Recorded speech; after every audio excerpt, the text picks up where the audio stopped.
Hello chat, how is everyone doing today? So for those who don't know, we're going to be starting a brand new commission from scratch. The only thing I've done before the stream was just set up the file. I haven't touched the model at all, so this will be a fun, brand new commission that we'll be working on, and it's going to be very exciting. Hello, hello, hello. Who is in chat?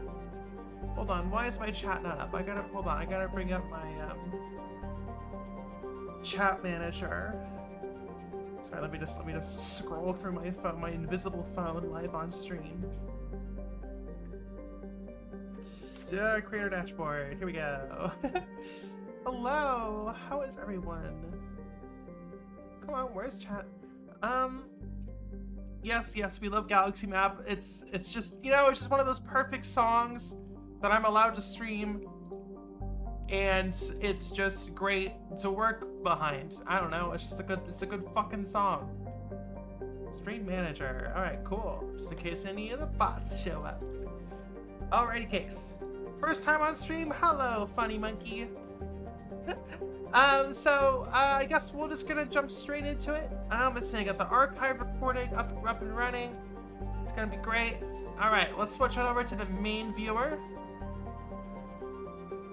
Right, so all I have, this is how I start my commissions and all my characters, I guess. I start with a base. So I guess we're not starting from scratch. I do have a base I start with. I modeled this a long time ago, which is called the character canvas. This is where all my Bunlith art style, air quotes, characters are derived from this model.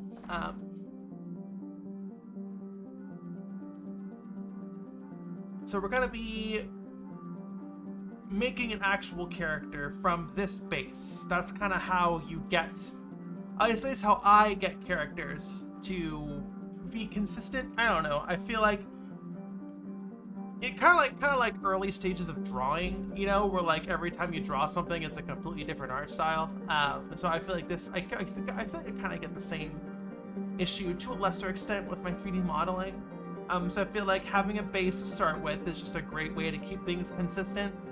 It also just speeds up the process. You don't need to reinvent the wheel every time, as the saying goes. Harris, thank you so much for the 2-month streak. Happy to have ya. Alrighty, cakes. So let's get started. Right, so this is our character we're gonna be making. You know, like a gunslinger. They, I don't really know their pronouns. I should probably look that up. But, you know, very, I guess, yeah. Very ambiguous kind of character, you know, which is, I guess, easy for us. We won't have to do any mouth textures if they got a scarf over their face. So that makes it nice and easy. Type 1 says, I actually played Nightmare Car for the first time last night. I've been aware of it for a long time. I finally made the time to play it. The game fucks. Well, I'm glad to hear that the game fucks. That's great. I always love it when a game fucks. You know what I mean? Okay, so let us get started. First things first. This is always an interesting question / compromise. Inkwells, thank you so much for the Prime subscription.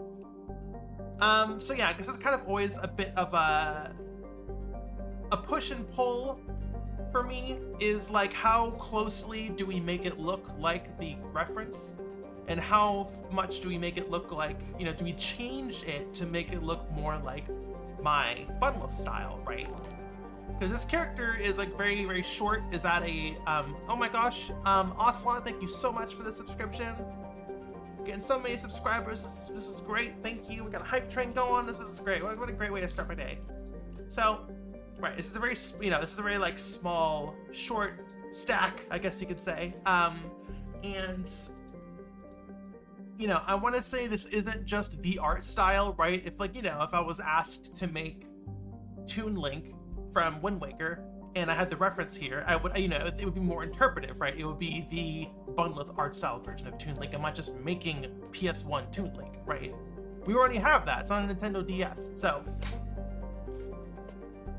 But I'm going to interpret this as not just the art style. I think they're just kind of short. So, so I think we should go ahead and modify our character canvas and look a bit taller in this reference.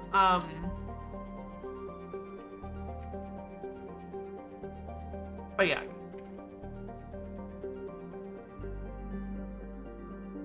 So pretty simple. We're just gonna go into wireframe. Hold on, I'm gonna dip the BRB for 1 second.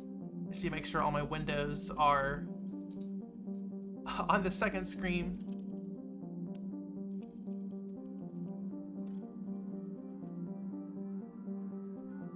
Okie pokey. Back to the main viewer. Okay. So I want to say this is kind of the character's height right here. You know. So pretty simple. We're just gonna do some box selects. Right now we're gonna make the torso shorter. One thing I feel like I should note is that this character is mirrored right now and using a mirror modifier. So what the model actually looks like is this, right? We have a mirror modifier turned on.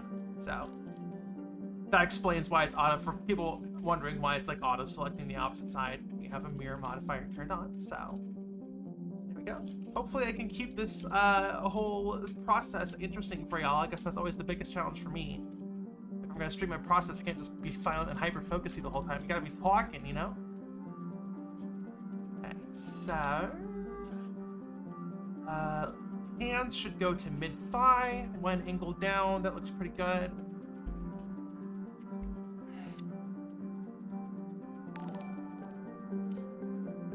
Paige, oh my good golly, Death Valley Paige just gifted 10 tier 1 subs to the community. Thank you so much. I appreciate that. Let's see if I can list all these off. To Predator, Coppin Shores, Venks Live, Quirk, the Quirk, wow, Estelle, Tom Walker, Meow, oh gosh, I can't pronounce this one. MYOU, Meow? Is that a cat thing? Is that what cats say? I'm not a cat. I don't know. That might be in cat.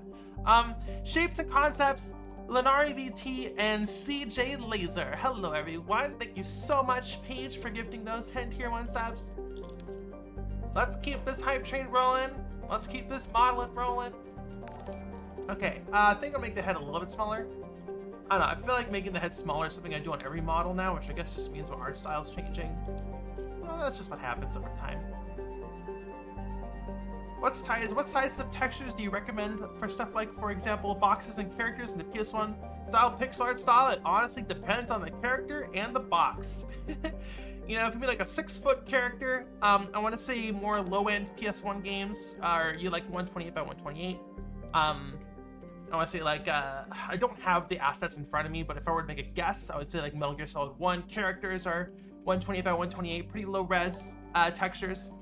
And I want to say like some of the high-end good graphics, air quotes, PS1 games would probably be 256 by 256. You know, like Vagrant Story and stuff. Let's look at the discrepancy between Metal Gear Solid 1 and Vagrant Story.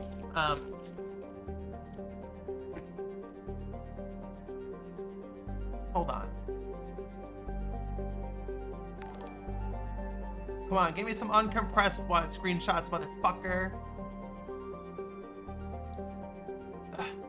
I swear to God, all the HD screenshots are like from an emulator where they have like the filtering turned on, so it just looks like a blurry mess and you don't get the nice, beautiful, sharp pixels.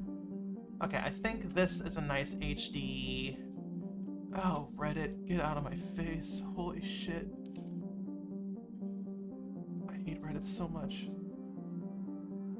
Sorry, chat, 1 second. You can't copy image link on Reddit. It'll just link you to Reddit instead of the image. There we go. Okay, so that's Snake. Look at that wall texture. Wowzers. Look at that fucking wall texture. Sorry, remember when those people got after me for quote-unquote mixels? Just boot up a Metal Gear Solid game. Use your fucking eyes. Sorry. Vagrant Story.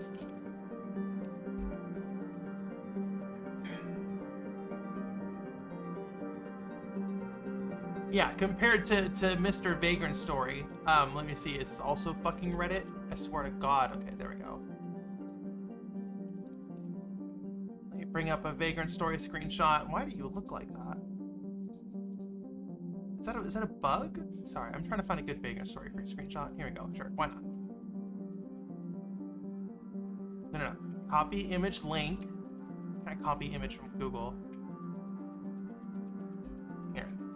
Right. So I think especially the face textures, this is a bad example because Mr. Snake here has his gun obscured by a camera. By a gun, I mean. A surveillance camera? Here's Solid 1 screenshot.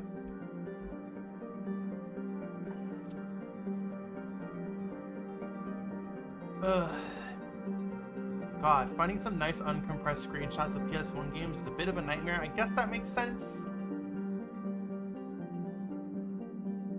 Come on, just give me a close-up.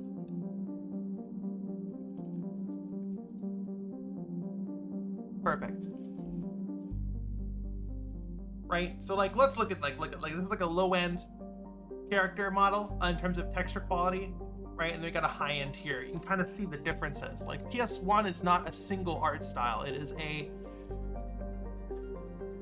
a you know, a box of limitations that you have to work within. Some things are prioritized more than others.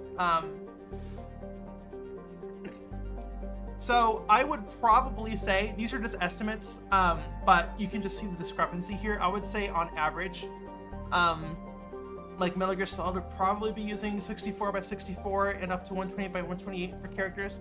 I'm gonna say Vagrant Story probably capped out at 256. The way the faces are animated were also pretty crazy. I want to say they came up with their own name for how they animated the faces using like sub-pixel air quotes technology, which I think we just call aliasing now, or anti-aliasing now. Anyways. That's a very long-winded way to answer your question. I'm gonna go ahead and close these now and get back to work, because that's what we're streaming for. Okay, so I want to say, yeah, so we're gonna make you, I guess, do we make you even shorter, right? Do we match this proportions perfectly? Because it feels like they feel a bit more lankier in this image than this image. And that's kind of always the thing when you're like doing reference like this, you kind of need to find a good compromise between them all. But I guess we can make you even shorter.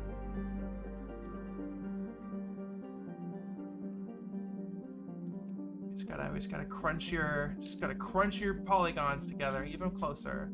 You might actually lower the poly count on the waist, actually, if I think about it.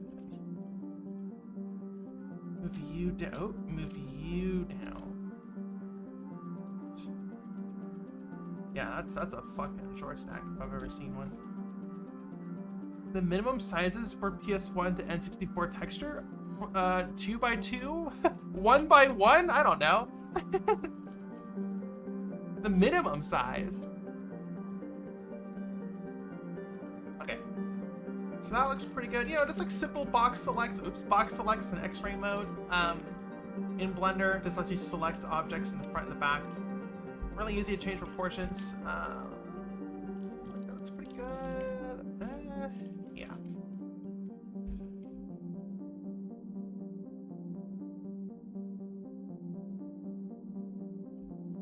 Okay. So next thing's next. Next thing up is working on the actual silhouette of the character. You know, this isn't a character in a bodysuit. They're wearing clothes. We gotta work on the silhouette.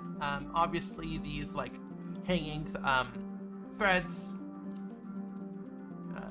would be a texture. So, but this part, you know, very easily will be part of the model. You know, pretty common poncho design. You know, I think the first character I saw in a poncho, or at least the first video game character, I'm sure I've seen a lot of ponchos back in the day in movies. But the first character was Dark Cloud 1, the main character in Dark Cloud 1. I don't even remember his name. But he had a poncho, and I was like, that's neat. What a cool thing for a character to be wearing. Dark Cloud 1 with the poncho. Hold on, I think my hand tracking thingy is a bit too high. There we go. Okay. You love Wonder of You says I love your VTuber model. Thank you. Mr. Dark Cloud 1. What was Mr. Dark Cloud 1's name? Okay, this poncho goes like down to this person's knees, I want to say. You own a poncho IRL? I guess I do as well. I guess it's well, you know, I don't want chat to devolve into more define a chair talk, but I guess it's more of a shawl than a poncho.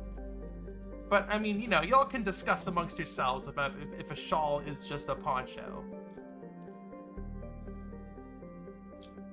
A poncho for her.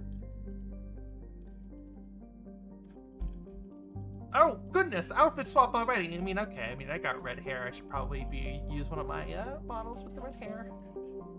We'll do PJ Bunleth. I'm feeling EP. Put the hat away. There we go. And put the glasses on. Yeah, there we go.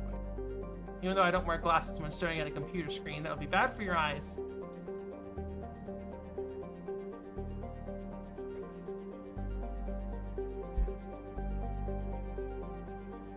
I thought a shawl is worn off the shoulders.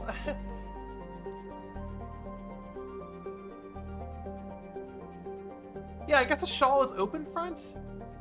Is that right? Ugh. Okay, but poncho goes like over the shoulders.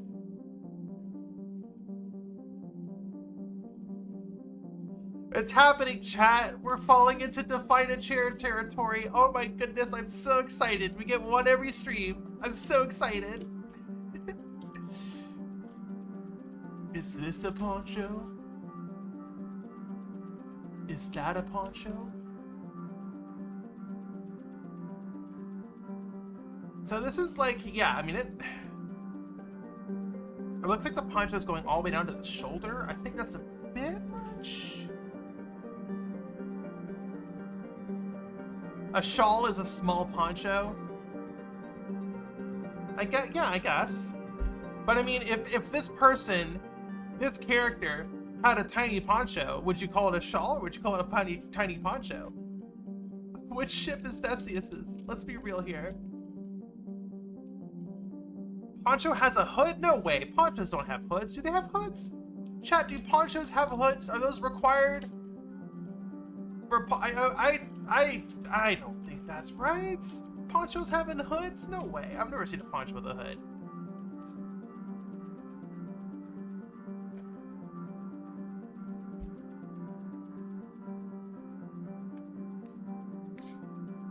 Rain ponchos. Okay, so now we're getting to the subclass of rain ponchos. Oh no, a development.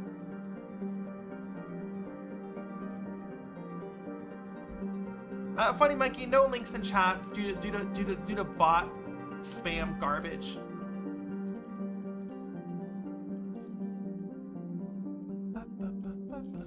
See what I mean though? This Mass Effect music is perfect for doing a modded stream.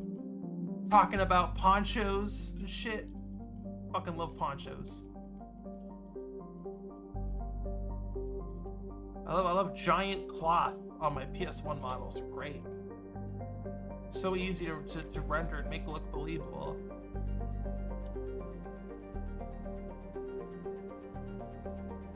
Is a raincoat a poncho? Is this a chair? Is this a car? Oh, goodness gracious. Is a horse a chair?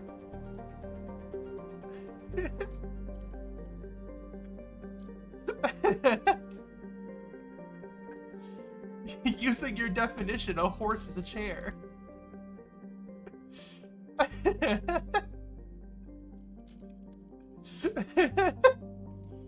What is this technique you're doing where you create a new surface over the body? I'm just selecting the polygons and I'm just pressing Shift D to duplicate. That's it. If you select three or more vertices and press F to make a face, that's another way of doing it. She's streaming in her PJs. I am. I am I am streaming a VTuber in her PJs whilst me, the actual real life person, is fully dressed. I'm doing it backwards. It's usually the other way around. I am the very first who streams the VTuber who's wearing PJs, while I am not.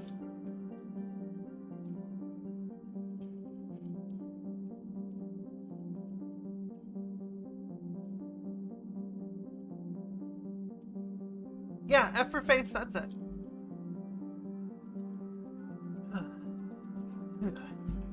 Colonel. What's the hotkey to spawn a face between 3 vertices? You press the select button, Snake. Snake! To add a face, select 3 or more vertices and press the F button.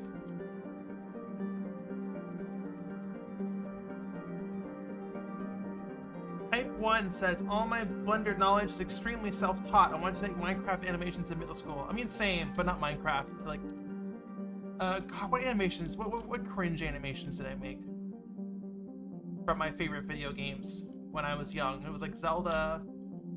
I think I made a Killzone, a really cringe Killzone animation when Killzone 2 came out. I think I was in high school when that dropped. I was really into Killzone for some reason. That was a weird era. Killzone 2.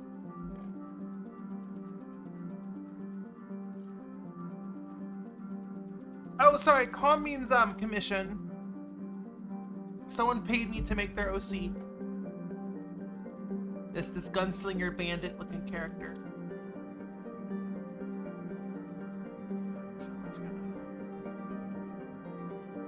Okay, so chat, is this the same poncho? It looks like it. Between these 2 images, it has the same like eye design. It looks like it's flat across the back, or is this supposed to be a triangle? Because like it's kind of at an angle. I guess I feel like ponchos are triangles in the front and the back, or it's flat in the front and the back. I've never seen a poncho where one's a triangle in the front and then flat on the back.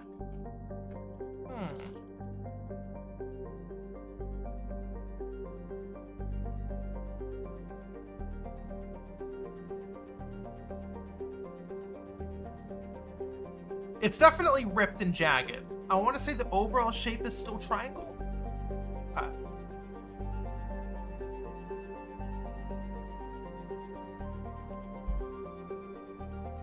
All right, we're going to the elbow.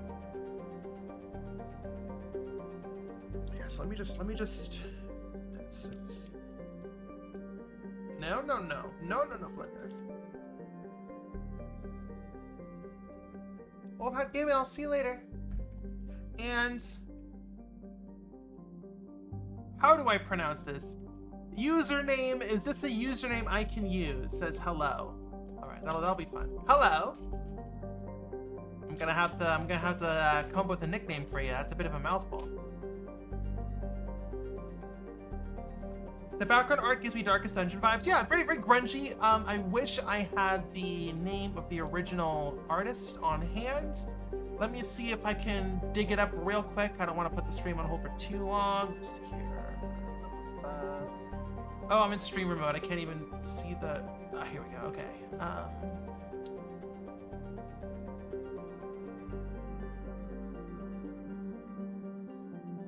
It looks like...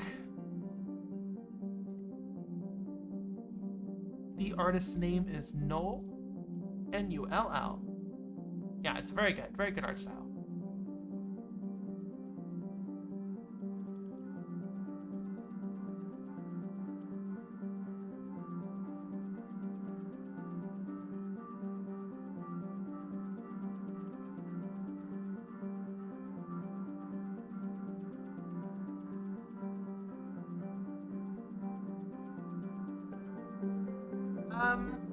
Funny Monkey says, having started to model myself, I fully feel the no Blender no comment.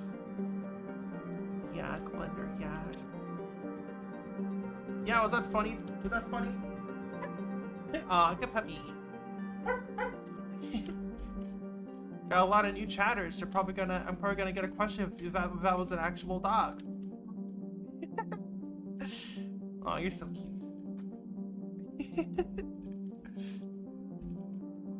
The answer is yes, by the way. You are an actual dog. You're a real dog. What? Bark. Oh, Paige is barking back at you. Bark, bark. Okay. Running around barking and wagging tail, says Paige. Okay, why are we getting this weird, like, partial x-ray here?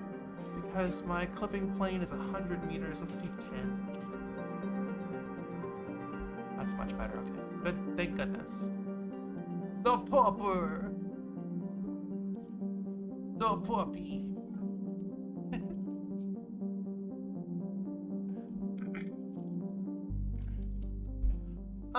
Laser Shark says, hey there, I've been following you since the release of Bloodborne PSX. Love your creation. Thank you so much, and thank you for sticking around for so long. Bloodborne PSX came out in 2022? That doesn't even feel that long ago. I guess it's that's definitely capital Y years ago at this point. That came out in 2022, right? It was in development. Yeah, it started development in January 2021. I believe, and then it came out. It was 13 months of development, so it must have been January. I think it was the end of January of 2022 is when Bloodborne PSX came out.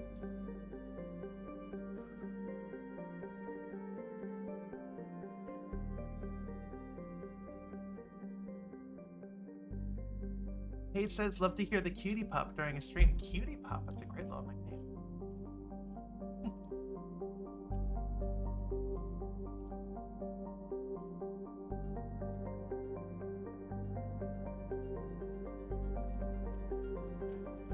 Played, Lazy Shark says I played Bloodborne PSX several times already. It was an amazing remake. Thank you, and Nightmare Cart was the next level. Awesome. Thank you so much. Okay, that is a poncho. I'm just gonna Google poncho, or sorry, before :2021 poncho, because the internet has fucking been gunked up with AI bullshit. So I can't trust anything anymore.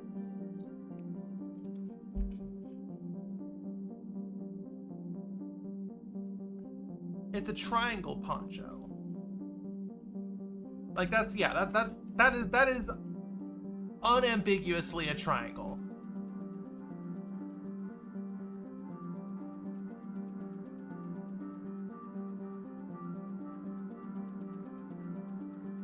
And it kind of just wraps around.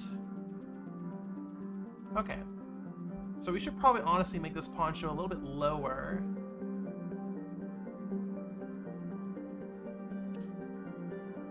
Rudest Bird says, I exclusively have triangle ponchos in my poncho repertoire. Yeah, so I want to say, yeah, this, I guess a triangle poncho is kind of a square shape when it's like laid out.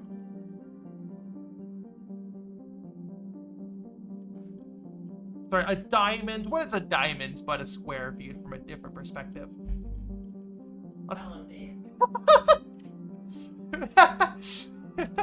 Thanks, Starling. I know I always have you in my corner.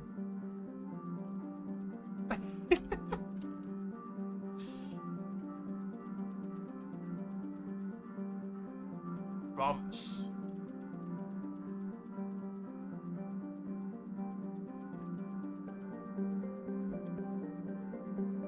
Oof, that's ugly. There we go.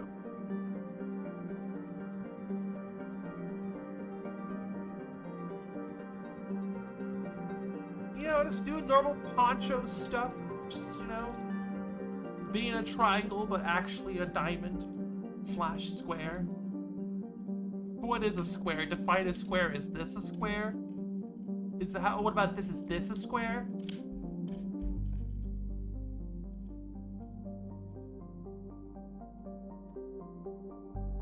That looks pretty poncho-y.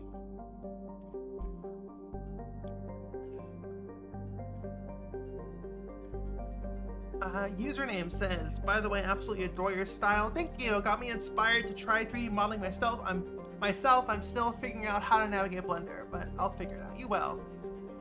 We can actually define square. You're right. We can define a square. But it's a square a diamond.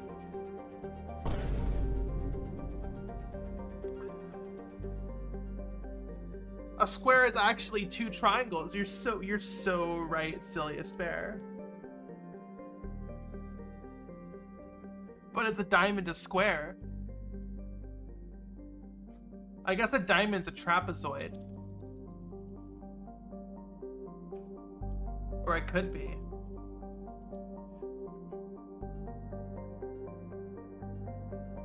Okay, that looks pretty poncho-y.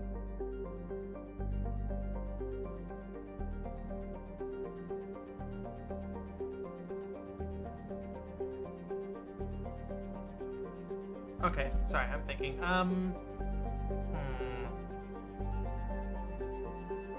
You don't think a diamond can be a trapezoid?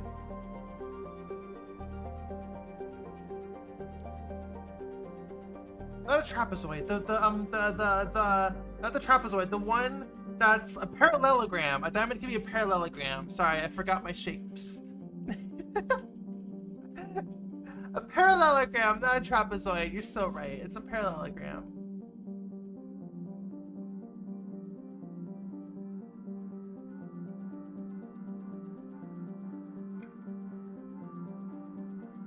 I don't know if I've commented on it before, but it's actually capturing my gesticulations. Oh, my hand tracking? Yeah, it's pretty great. I got a Leap Motion 2 directly from Twitch funds, which is kind of nice to be able to, like, you know, have the money I make go directly back into the stream. That was really cool. Yeah, diamonds frequently are parallelograms. That's what I meant. I'm sorry. I made a mistake. Not a trapezoid, a parallelogram. Me and my shapes. I only know triangles. I make PS4 models. I only know fucking triangles. Okay. I feel like we should do... So this character is kind of, like, form-fitting outside of the poncho and the hat and the scarf around the face. So let's do the face scarf. Let's do the face scarf. Are you a big fan of parallelograms? Me too. They always look like erasers to me. Learning shapes with Bumlet. Alright, so I gotta be honest. Most of this is going to just be part of the texture.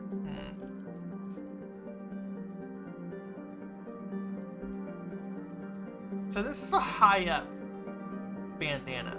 A lot of bandanas kind of just go up to the tip of the nose, but this goes up even higher. This goes like to right below the eyes. Like you see how high up this bandana is? That's like kind of up to the top. Like not over the tip of the nose, all the way up there. Okay. So right here, I guess, would be where it starts. If you want to keep this low poly. Now, I mean, yeah, look at that. Like that goes right there, right to the dip of the nose. And then it just goes right to the eye. So this would just be a texture. We wouldn't even need to like model a second layer of triangles. That'll save us a lot of time. How do you do your eye sockets? Eye sockets are my enemy. Well, you'll think about these ones. I mean, you can see. I mean, there's the geometry. Okay, so we're gonna flip this.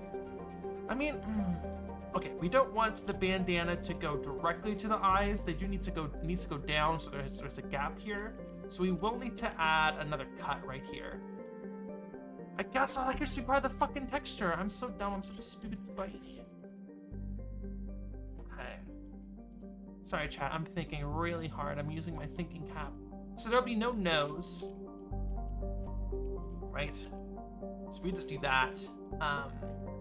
And the actual nose would be a little less vacuum sealed. Right? Because it's just cloth. We want a little bump to imply the nose, but it's not vacuum sealed.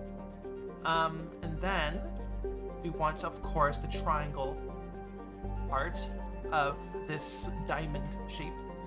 Let's go down here. The username says, "Sorry, out of context. I love that as a compliment. I love your eye sockets look great." Some people have nice eye sockets. Do I have nice eye sockets? Chat, do I have nice eye sockets? Yes. You're not chat. You're Whoopie. Whoopie, do I have nice eye sockets? Yes. Aw, thank you, babe. Chat, how are my eye sockets?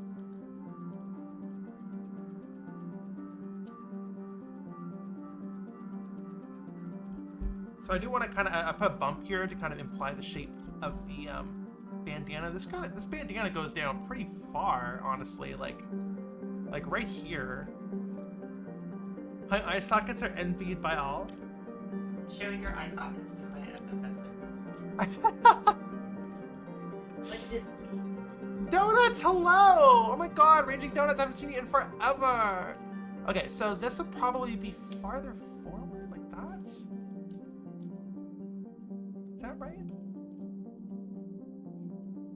Okay, and then you would be here.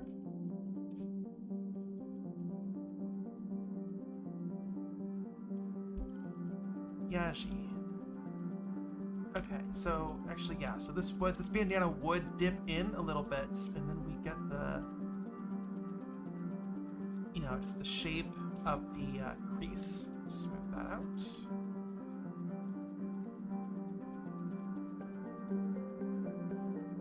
Okay, Blender. All right, okay. And that goes all the way up to the back.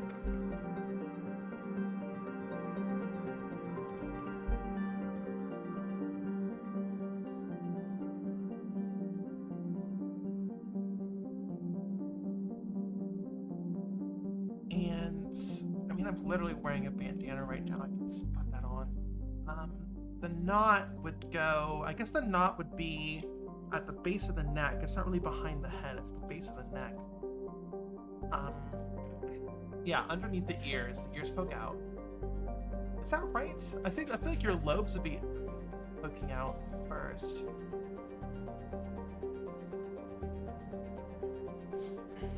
Yashi, okay. So you'd kind of go here. Right. Back here.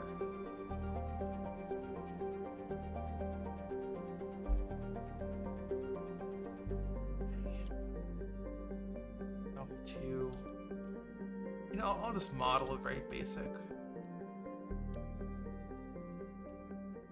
sphere.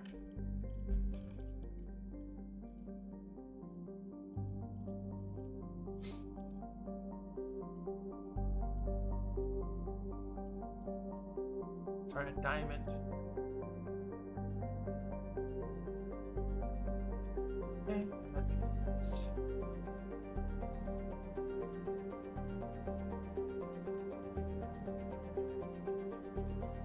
Type 1 says, working with Blender like a character in a horse girl movie befriending a wild horse. That's fucking hilarious.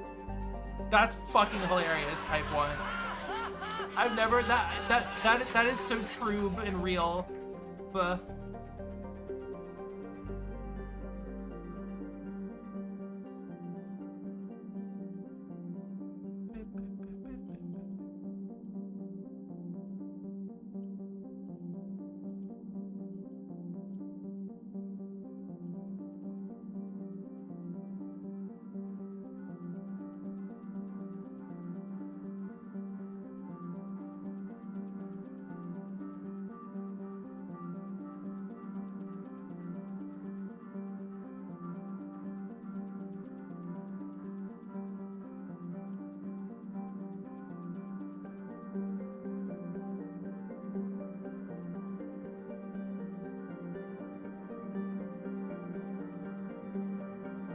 go, I'm trying to think here, chat.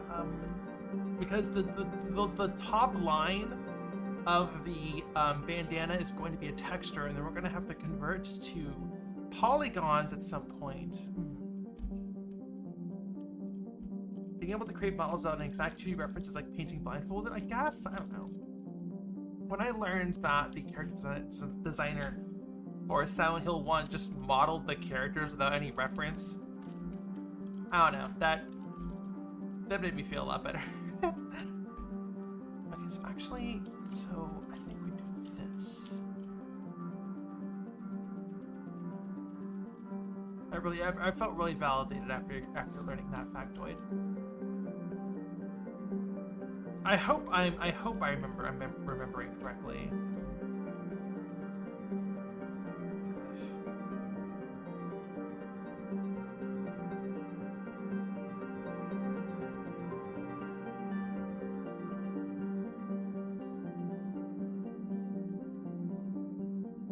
Don't do that. Are you backseating right now, Type 1 Ninja?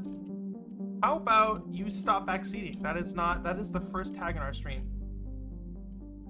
Don't fucking do that. Are you talking to me? No, you're talking about yourself?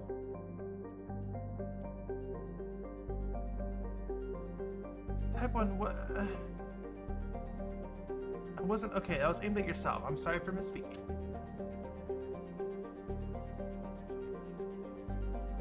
Yeah, so the thing is, this is...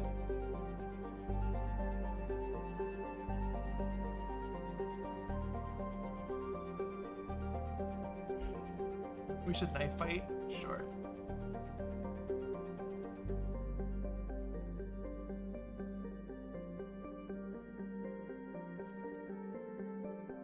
This looks really bad. I'm gonna bring up my, we're phoning a friend. I'm bringing up, Cowboy Bunleth.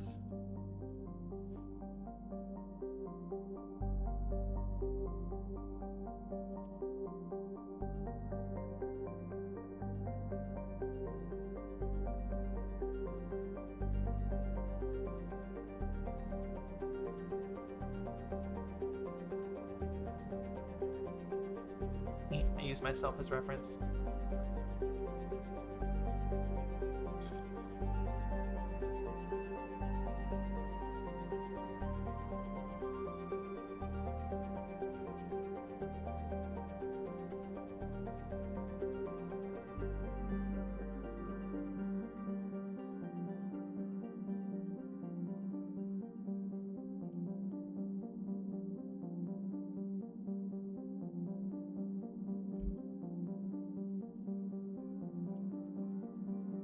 Give me a texture. There we go.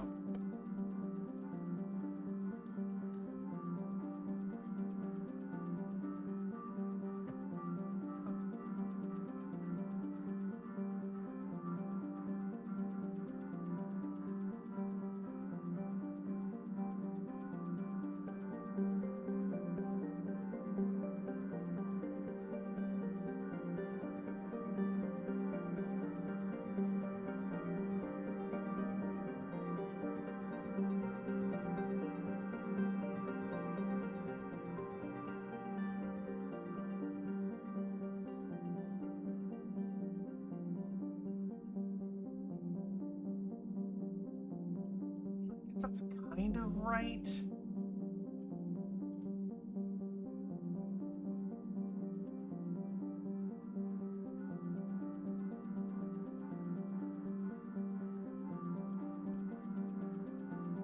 We're going to start over.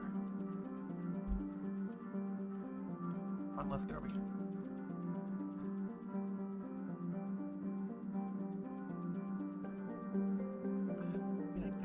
Yeah, I think I was overthinking it. Let's just keep it simple for now.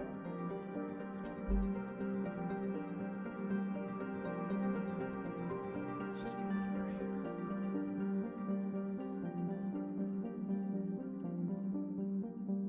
here. Lazy devs reusing assets, am I right? Get her.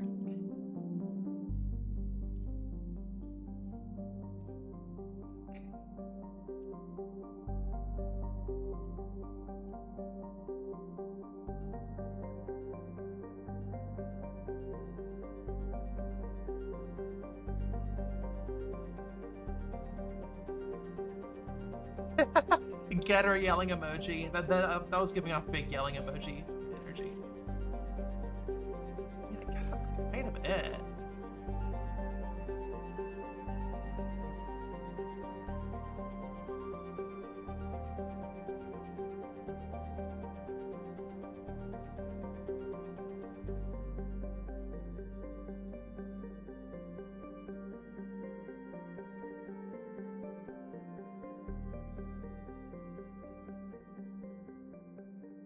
Excuse me. HRBR says, first time here, that's hilarious and very cool. Your mouth can pick up you unscrewing a bottle and drinking from it. Oh, yeah, I didn't even notice. Yeah, I guess it totally does just capture that, huh?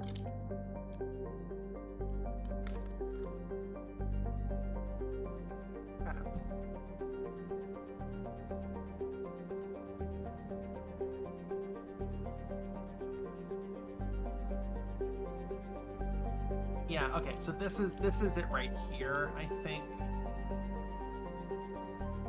I guess we do want to have the edge. Like, we do want a bit of a close-up here. You know, something like that. That we can then... Yeah,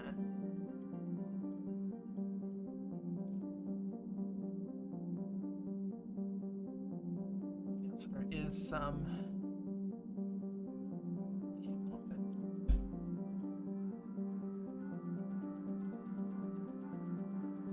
I'm going to add, okay, yeah, we're going to add some materials just for visualization.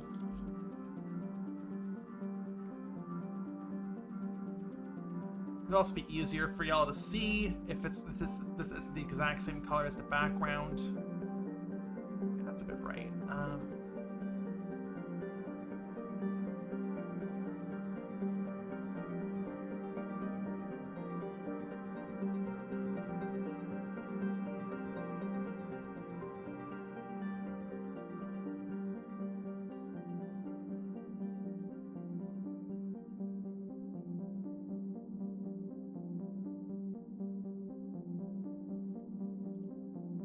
It's just for visualization. I think this will help with us blocking this out, just having the current colors. Bless you, darling. Arf, she says. Arf.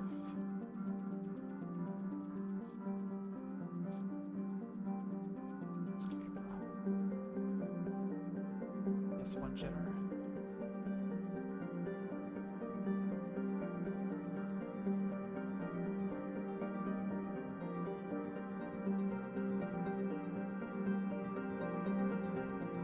Bones, pull those a little bit.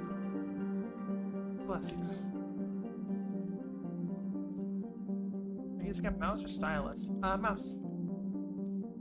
Is this base character model already baked? Kind of. It is weight painted, and we are going to do our best to preserve the weights as much as we can, but we will be fixing that up when we get to that process. Which will probably be after texturing, which probably won't be today. This is going to be a bit of a short stream.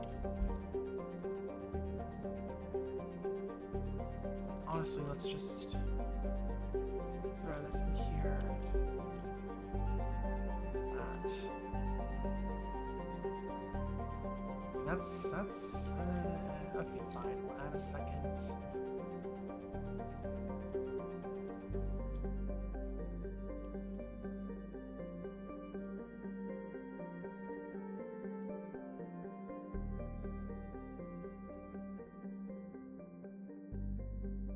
Leo, hello, welcome to the stream.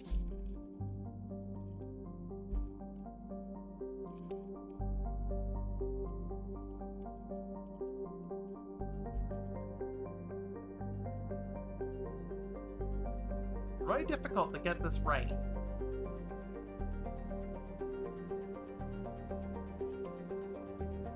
You're way too small.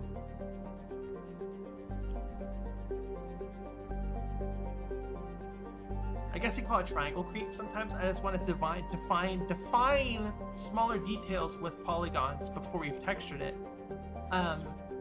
But this is mostly just for the silhouette. All the fine details are going to be on the pixel art, right? Like, you know, like the fold and the shadow underneath Bunwith's chin here. That's just the texture. Yeah, but you know, it's all smooth triangle wise. There is no modeled wrinkles here. It's a PS1 game. Why would there be?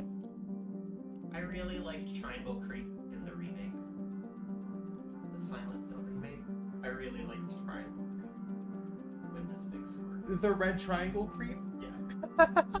You're so funny, Agony. Thank you, Stephanie.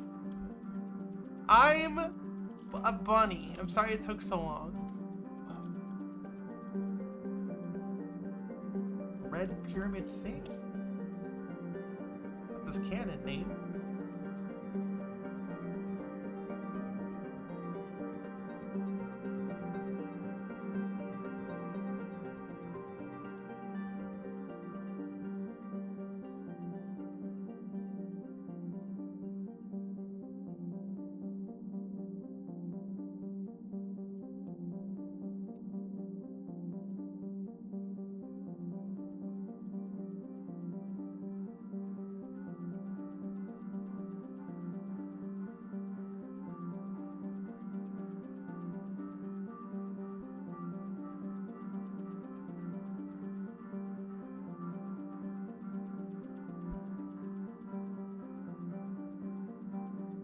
You know what, Chad? I honestly should have just taken Bundled Scarf wholesale and just glomped it on this model and done some changes. That probably would have saved us time, because this is basically identical to that.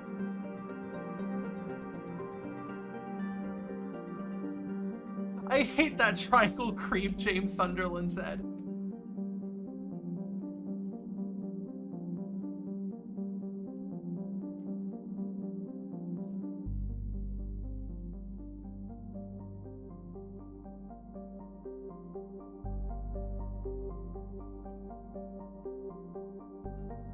Me.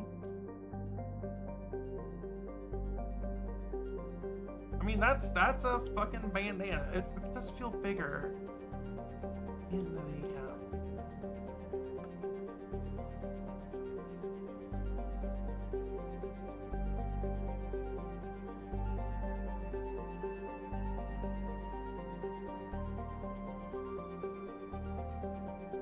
okie dokie.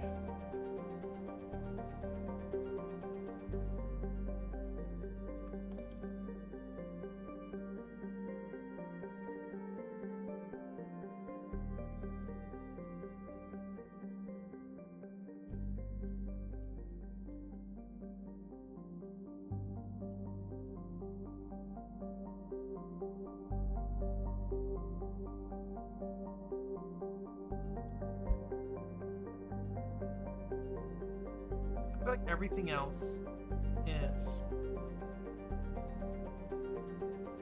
What is that? That is the back. That is not hanging off of the pants. That is the back of the poncho. Okay, I must have... I removed the background myself. There's actually probably a bit of a poncho here that I erased on accident.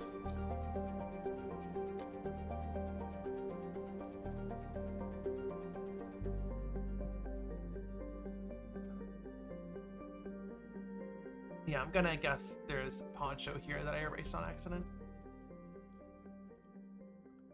Okay, that's pretty good, but we can't really know if it's this is the final look because we don't have the hair cards or the hat. The hat especially is going to be difficult. Cowboy hats, I've learned, very difficult to get right. They are a very, very specific shape, and if you are a tiny bit off, it just looks straight up wrong. So, let us really try and tackle this. This is one of those like shallow, flat cowboy hats. I know probably technically not a cowboy hat. I'm sure it's got some other name. You know, it's not a fedora. It's actually this other hat. Blah blah blah. But we're gonna try and recreate this hat. Luckily, we got a nice big close up here. Got a bit of a crease, but you know, it does have the divot on top.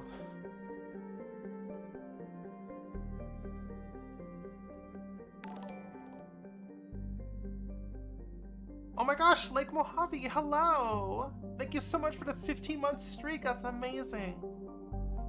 Christmas Future says it's a hat on a cowboy, so then it's a cowboy hat. I mean, can't argue with that language. Can't argue with that. Okie pokey. So we're going to make a new mesh. It's gonna be a circle. It's gonna be 8 verts. Good boy, Blender. You remembered how many verts I like my circles to be. I guess we'll model it flat for now. The thing is, like, if we're gonna do this, right, and like we cap it off, that looks terrible. Okay, so fuck. Oh.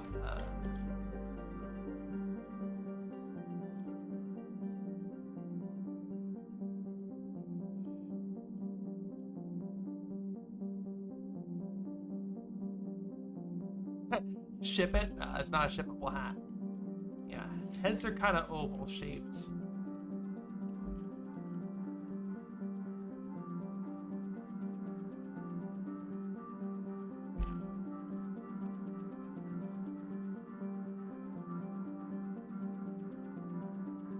Yes, we should probably extrude all this.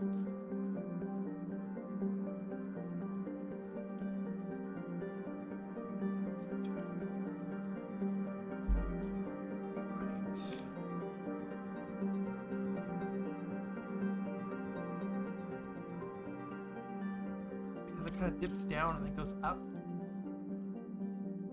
Like that. Or do we... probably just define all this with the texture.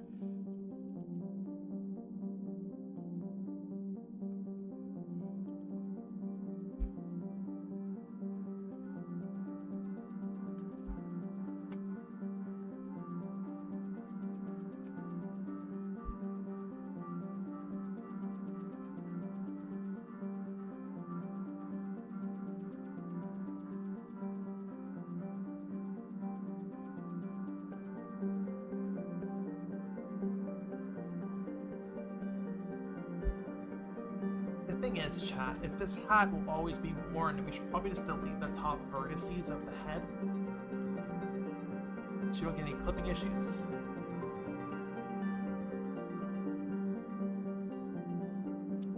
But I don't want to do that just yet. This is a VTuber, so actually, yeah, this is a VTuber, so the hat's probably going to be on a toggle, just like how mine is, right? So...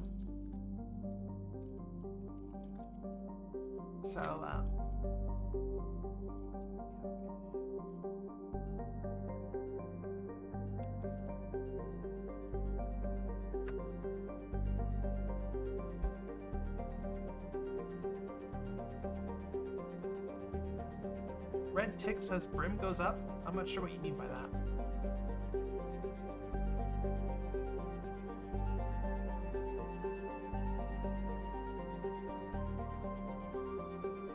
Type 1 says, exciting that this is a VTuber. I'll have to try and catch the future streams. Yeah.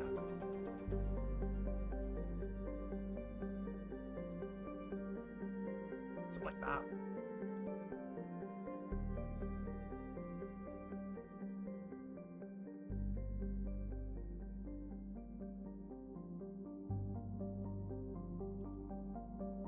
This is looking a lot better. This is looking a lot more like what we want. I guess,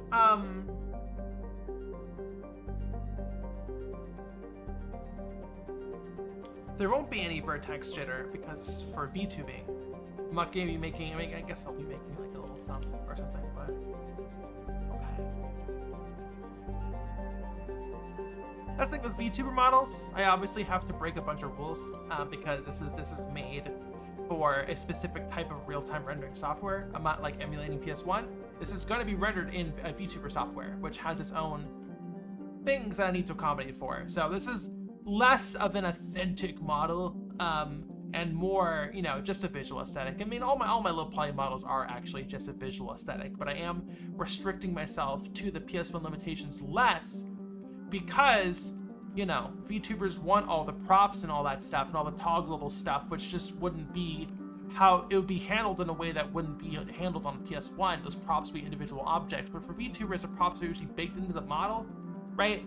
So like, you know, you kind of have to make some compromises here and there to get this to actually run on VTuber software. This brim is actually not that big. I'm trying to think. It does kind of look like it goes up a little bit on the edges.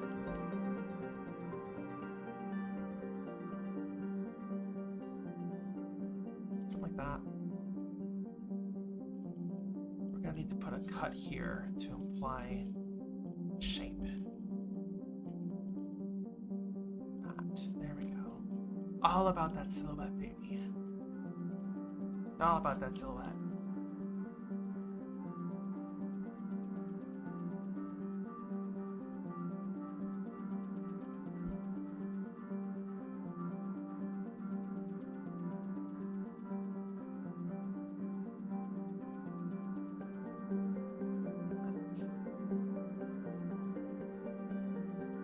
Then I guess we're gonna rotate you. Like, yeah, because you're like pulled down. You look awful. Hold on, we gotta. Oh, okay. You go here. Yeah, we pull you the fuck in like that. Now you're too square.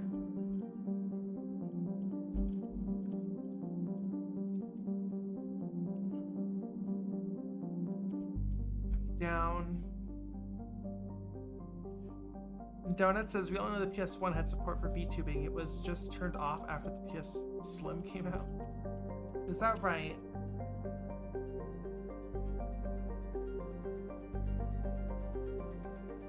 This head does seem a bit too shallow. Bless you, puppy.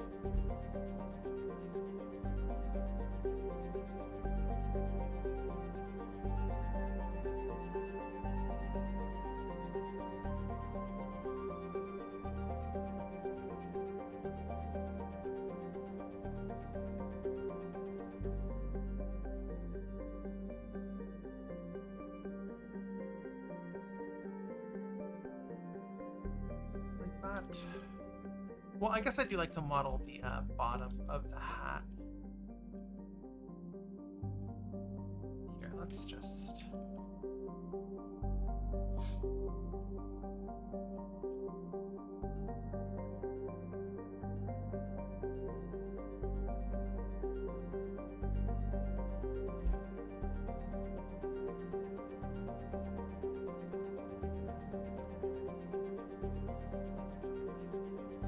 simplify the edge. It's very important to maintain. Just like that. We don't need to waste any more triangles defining the inside of the hat. We do want there to be a little bit of a divot there because there will be hair poking out.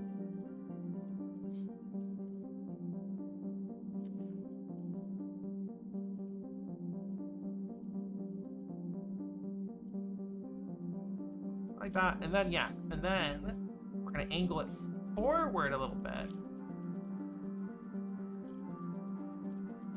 to really get that like mysterious gunslinger guy vibe that we're going for.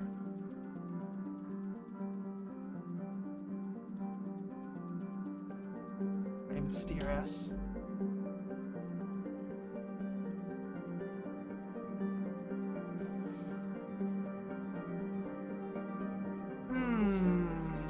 Okay, that's pretty good. Sorry, get a nice stretch.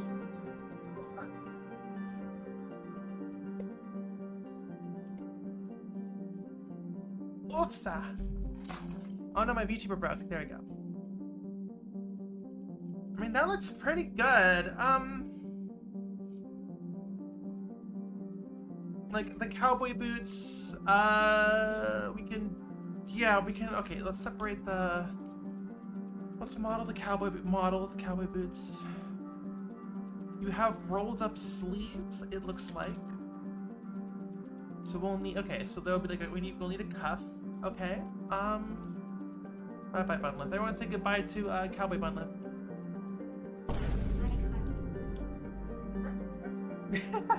Oh, so close. That was actually human language. You can't speak that.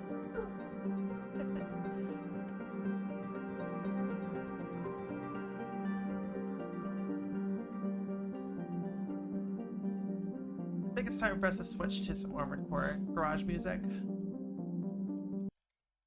Hey, oh, I didn't say right now. Jesus Christ, YouTube.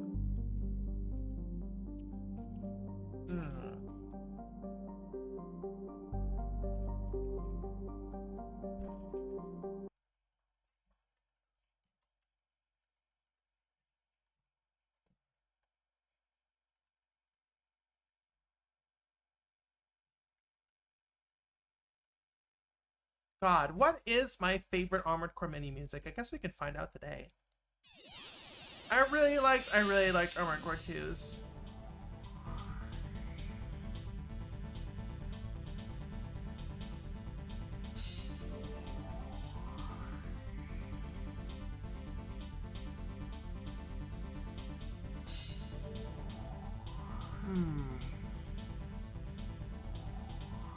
Yeah, rolled up sleeves. And yeah, the boots, the cowboy boots. So that'll mostly be a texture. It might just exclusively be a texture. I do like having a bit of a silhouette on the boots, but cowboy boots are unique in that they are, you know, the edge is angled. It's not just a cutoff. Because what I normally do is just like, you know, separate this, scale it up, you know, and like,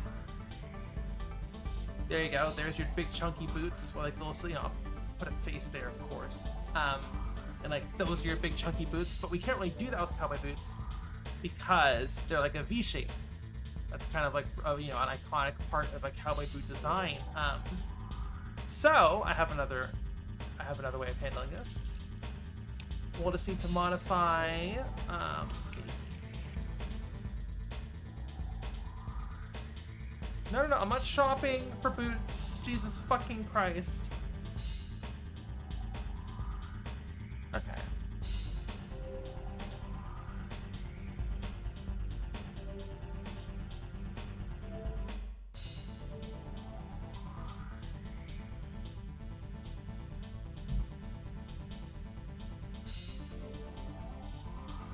We need a diamond shape, not a square.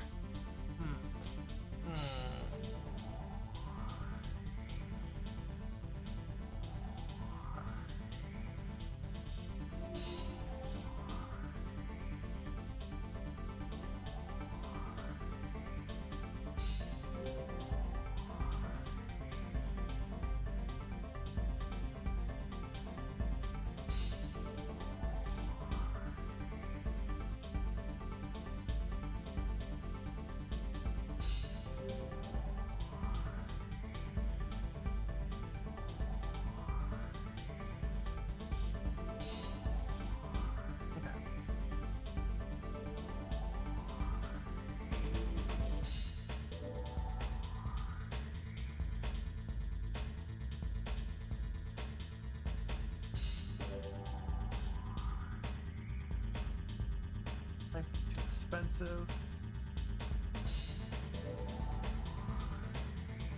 I think let's do the cowboy boots unique design.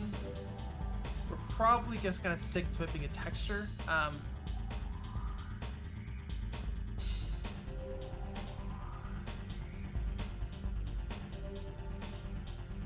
Okay.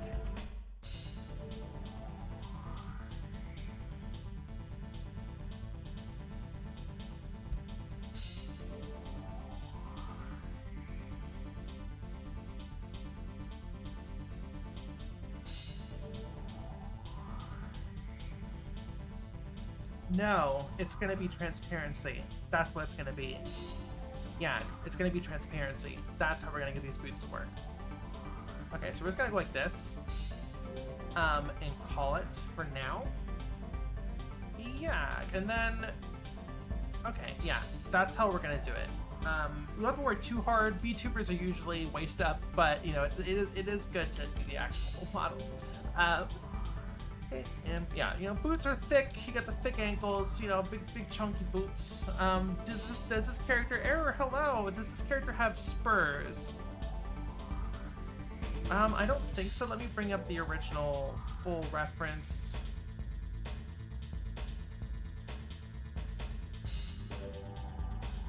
I'm not seeing any spurs. Okay, well, good. No animal cruelty devices on this character, as far as I can tell.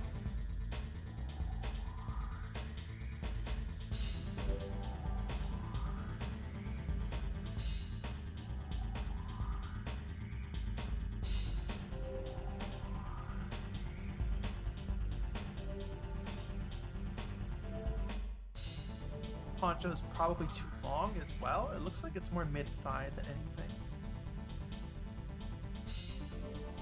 I think I jingle, jingle, jingle. I don't know. Put some keys on your belt loop like a normal-ass lesbian. You don't need the fucking animal abuse devices to jingle, jangle, jingle. Take it from me. A goth girl. I jingle, jingle, jingle just fine.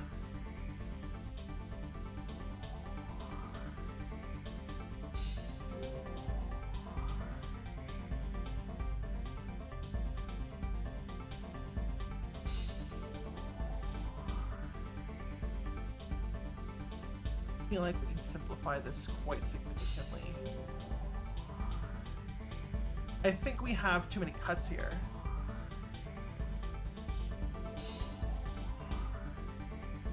Like, I feel like we can just do this. Yeah, and then move you down a little bit. But then that means we need to do that to the body as well.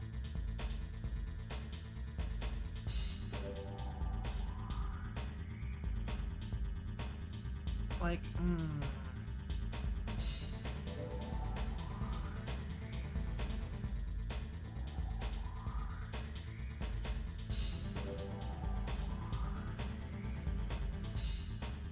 No, because we need a gap. Okay, no. The triangles look, the cuts look really close together because this character is short. But the cuts are important for deformation with the rig later, so let's keep them like that for now. I do think the poncho should be okay though.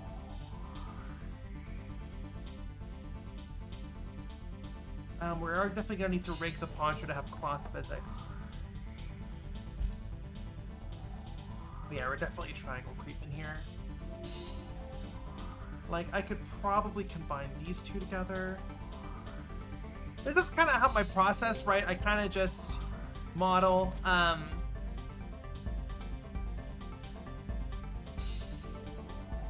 I usually model a bit too high poly, so then I go back and kind of just, you know, simplify a little bit, because that, yeah, that looks a lot better. But we do want this to be pretty dense, because this is like, you know, the chest, right? When you bend forward, it's gonna compress, and you really need some extra cuts there to define that bend, you know? Excuse me.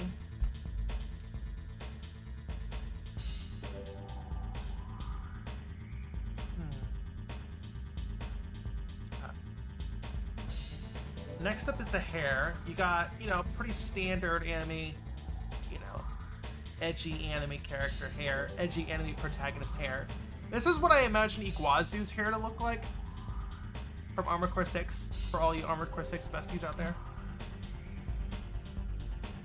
Me and my girlfriend have started going, you were lucky, freelancer, back and forth to each other every time we go TCH in real. UV and Blender is hell? Nuh-uh. I enjoy UV mapping, it's therapeutic.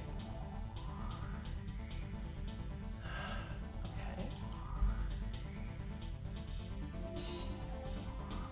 Yeah, time to do the hair. The thing is, once again, this character is a VTuber, so this hat is going to be toggleable. Fun word to say, toggleable. So we're gonna have to give this character a full head of hair. Yashi. So, hair is always the most difficult part of any character. At least for me. Toggleable. And hair is very much, mostly, for this type of hair is usually mostly symmetrical from the sides to the back. The front is where all the asymmetry comes from. Alright, so this hat's still too fucking big.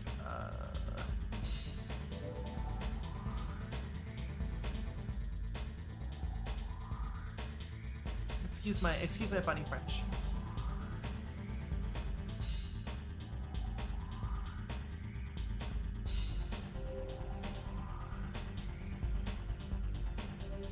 Okay.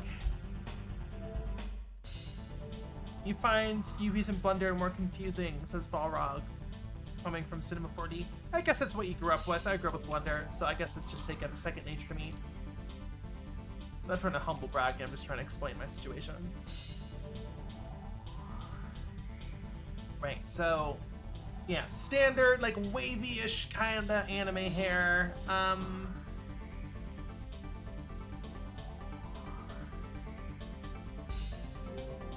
So this is going to be a combination of modeling and texture work. It's going to be a bit difficult for me to figure out. I want to say like this hair, like all the front hair is probably going to be a lot higher detailed than the back hair. Let's see. The hair, okay, so we have a few tufts, and then we get to the ear, and I think the rest is just hanging loose. This isn't a ponytail. It's just hanging loose hair. So we're actually going to start... Okay. So this is wavy, and of course wavy and curly hair is always more... This is going to be a different color. Let's just make this black, I guess.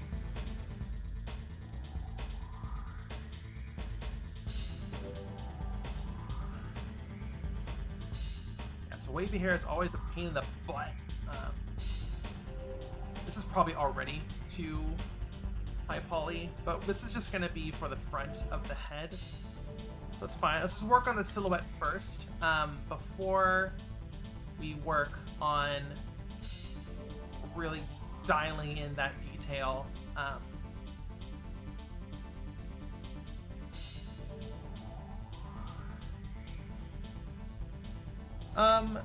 Dakin says, my eyes will be wide and glued to the screen to see how you make his hair. Yeah, it's always an interesting process, isn't it? So you really want to dial in that detail.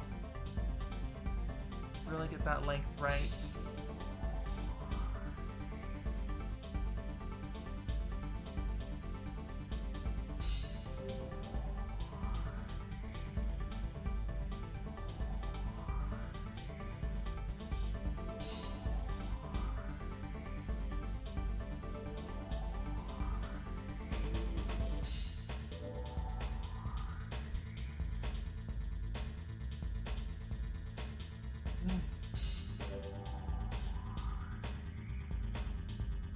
How long have I been making models? Since 2007. So 15 years. Is that right? 2007? Yeah, 2007. So a while now. It's easier than graph paper. Modeling hair and graph paper, I feel like, are two different, unrelated things. Unless you're talking about some program I don't know about.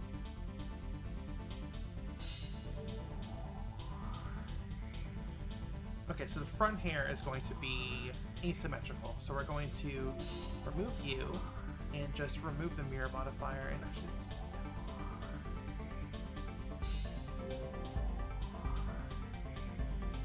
This is probably just going to be two cuts or a single cut in the middle.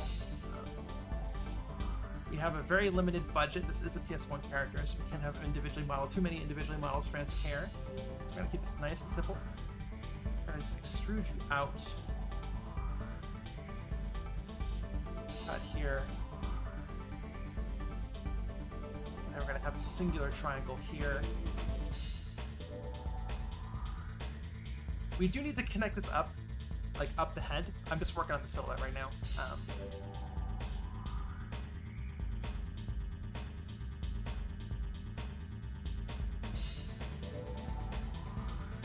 You draw your models on graph paper first? That's wild. I could never.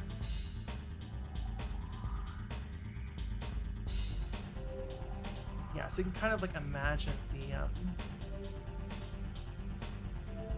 the shape here.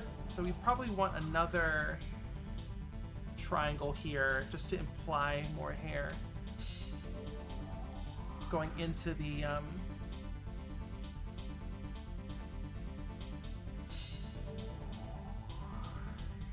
up the hat. Just a tiny little bit of hair going up into the hat.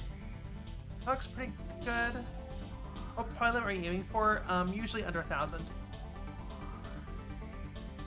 We're at 947. For VTuber models, because of all the props are baked into the model, it usually goes over budget.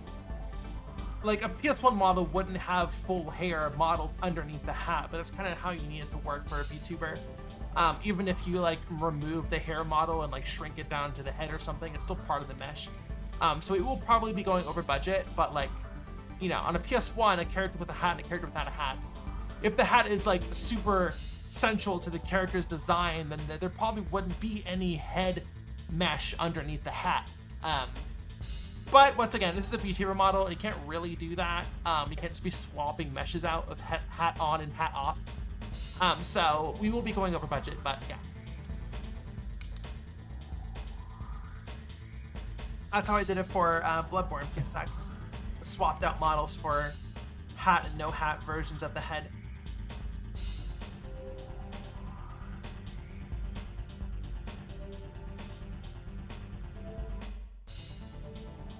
Okay.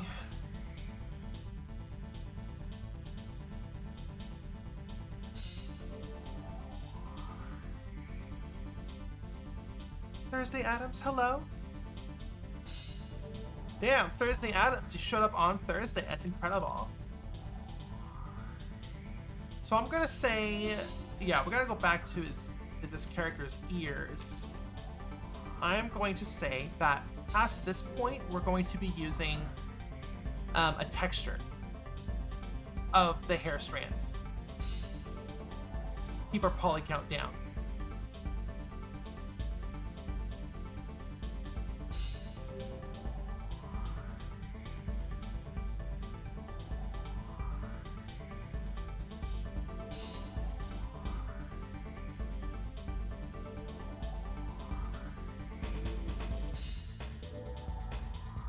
I remember Mario 64 had separate hat for Mario's hair. Yeah, you know, to save on resources.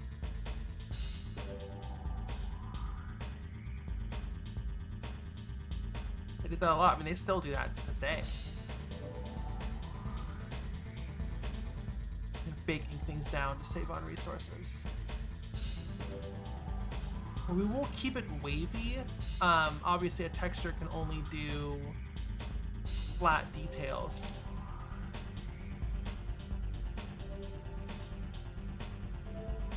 Type 1 Ninja says, surely it's the same number of polygons under the hood.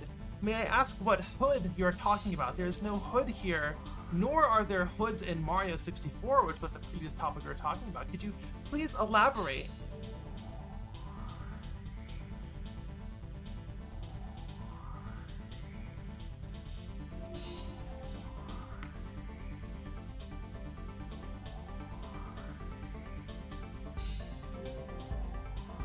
Oh, under the hood, like from a hardware perspective.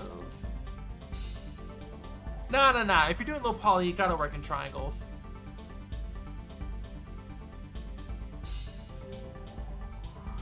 You gotta work in triangles.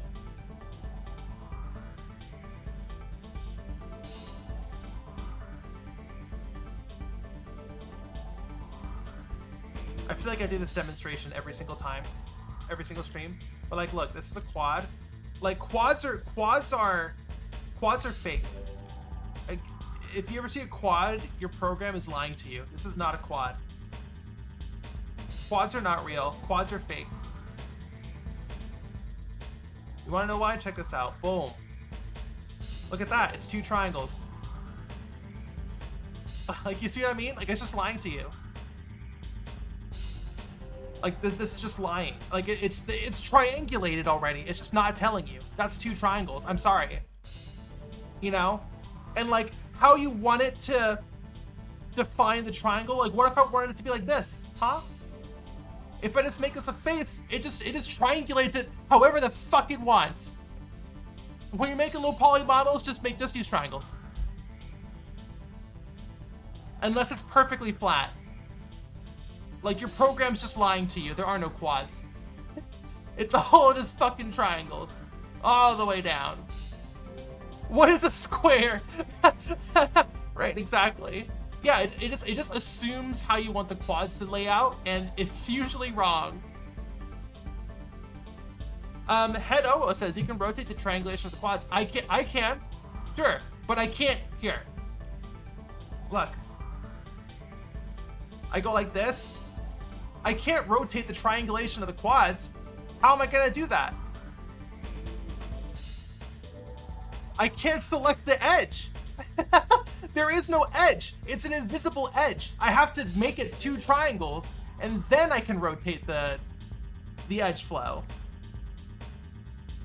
See, but like if it's just the program assuming how I want to make the quad, you can't define how the quad is laid out or how the 2 triangles are laid out. That's what I'm saying. So triangulating your squares is just better because you can define it. I'm speaking specifically just for low poly, right? If you're gonna turbo smooth something, or however the fuck you call it, subsurf or whatever, you're going to want to use quads specifically because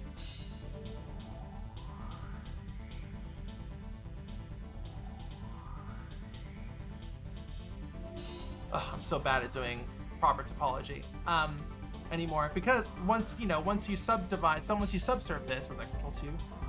Yeah, right. When it like actually, because you want to smooth your details out. You do, because you're making a super high poly model for a offline film project. Yeah, you're gonna want to set everything to be quads, so when you subsurface it, it is infinitely scalable and you don't get weird triangles. But we're doing low poly, we don't need that, so you don't need quads when you're doing low poly. Oh, that looks fucking awful. Hello, just a reminder, there's no backseating in this thread, thank you.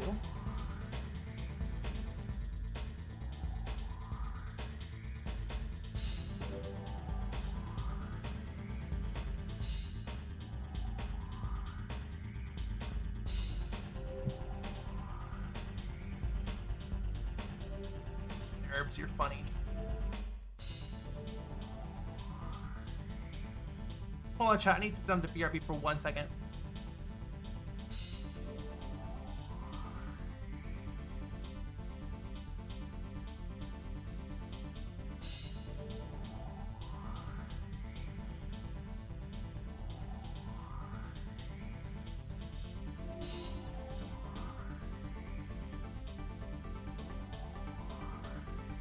Alright, cool. Nerves are scary. And if you're gonna be grabbing a NURBS model and putting it into a current program, it's gonna be converted to triangles anyway.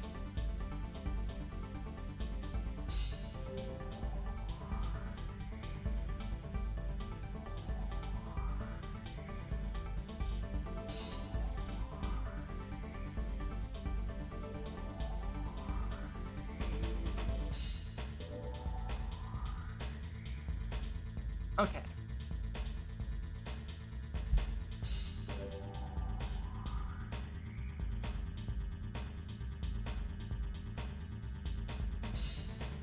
We might want a second layer of polygons. First off, need to be merged together. We're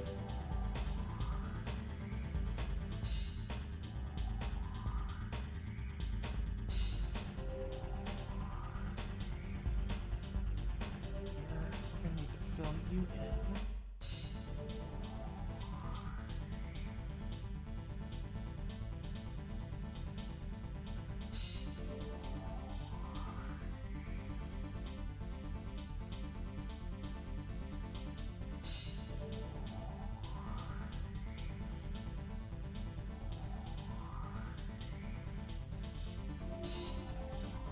Going to want to have a single, just for the silhouette, we're going to have a single piece.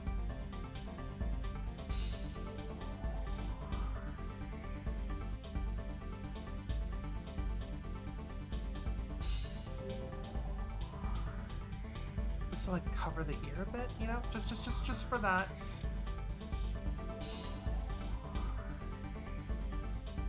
It would be back, probably back to really imply the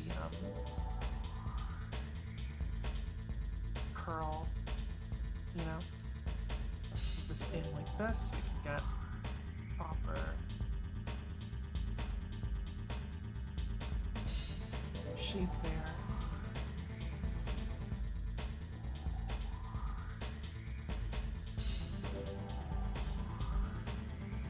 You're gonna be coming in kind of like this.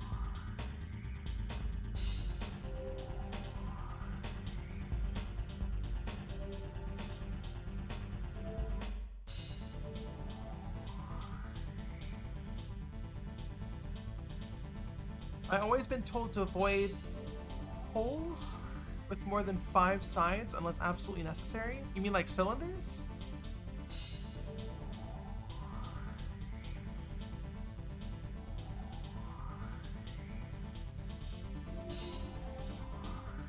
Funny Monkey says the spell is people using their subdivision surface modifier to make their models, then using decimate to make it low poly. Don't get me fucking started on backseat armchair game developers telling me to use decimate on my characters to make them low poly because they're not low poly enough.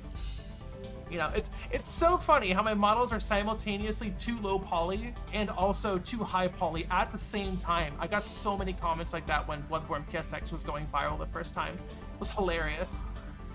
Simultaneously too high and low poly at the same time. It was fucking hilarious. Let me tell you.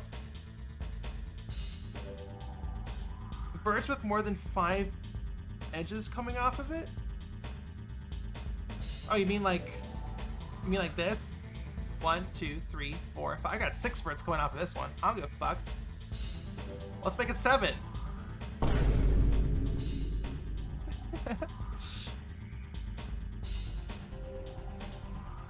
There we go. That's 7.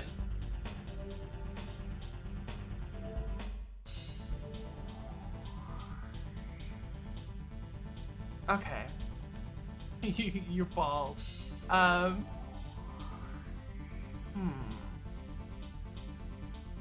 Let's see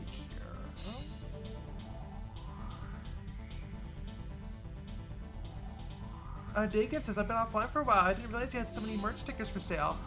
Yep, we're doing it. We did a big drop a couple weeks ago. Excuse me. Y'all should check it out. Yag.gay. I wonder if I can just put the little merch thumb on the bottom of my screen. Is that too much? I guess we'll find out. I've been told it can make stuff difficult to animate. I can only speak for myself. I don't really know. It's never been a problem for me. And like, sure, I guess like low poly in general, when you do extreme poses, the model kind of just starts to fold in on itself and melts. But that's just how low poly looks, right? That is an imperfection, that is an error. But when you're doing PS1, imperfections are not only okay, they are expected and also celebrated. So just do it. Like, whatever. Who cares? I don't. Does anyone care? I feel like the people who would like point at that and care would be like armchair modelers and fucking pedants who are high off their own farts because they're halfway competent at making a character model. Who cares? I don't give a shit. Yeah, subsurf models. We're not doing that. We're low poly. I'm trying to bring up a reference.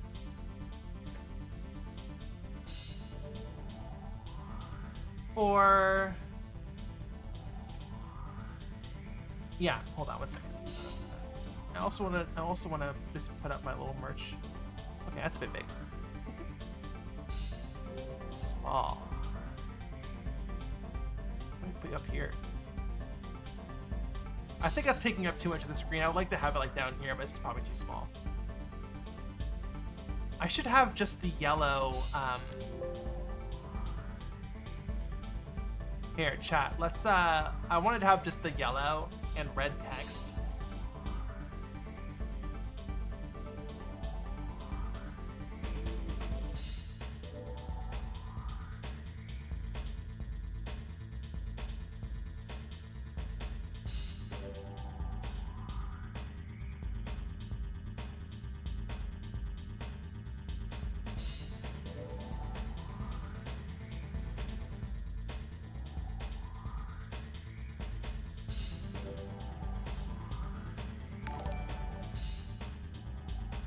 Oh my gosh, Raging Donuts, thank you so much for gifting 10 tier 1 subs to Boof of Goof, Arolak, Lock and Toad, Anatol, GRN11 Blue, Neon Binary, very funny, Nexune, Sphinx Core, Time Winder, and Drewster. Thank you so much. I really appreciate that.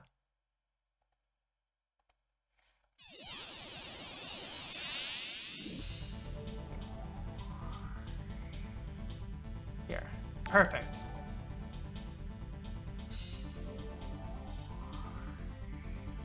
Let's just throw that on the bottom right there. Boom. Right in the center. Not even using that part of the screen anyways.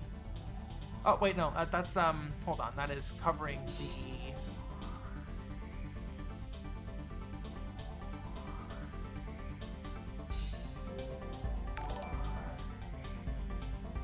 chat. I don't want to cover chat.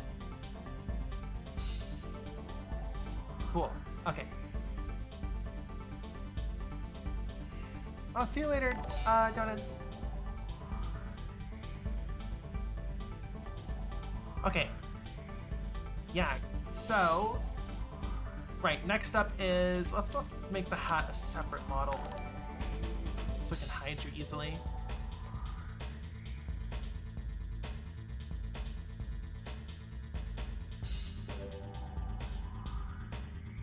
Huh. Donuts, you missed the wiggle fingers animation. So we're gonna have to imagine where this character's hair part is. I usually just do up and, you know, slightly to the left. So let us do that. I guess this is where the hair part would be, so let's just keep that going.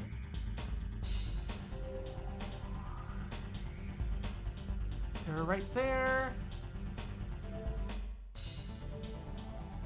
Right, just standard hair part stuff.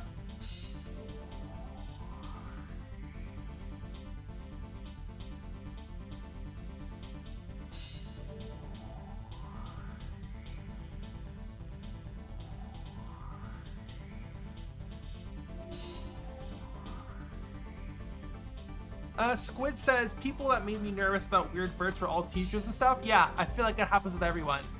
Because a lot of teachers came in from film, so they're like, well, you know, you're going to be subdividing this, or you're going to be subsurfing this, so you have to be very careful about your topology. That just goes out the window when you're doing low poly, because you're not going to be subsurfing it. So they do, yeah, they're very much like, you can't do this, you can't do that, no triangles on your model. Yeah, I remember when I was in college, I got that a lot too. I feel like everyone does. Are they still doing that? Are the teachers still doing that?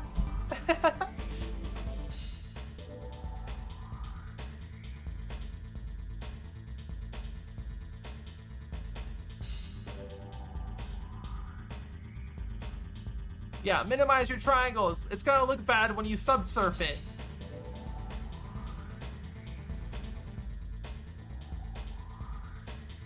College beat you in the head with that? Yeah, they still doing that? Yeah, I'm not surprised. It's a rule you should learn before you start breaking it, but I never need to subsurf. I've never subsurfed models.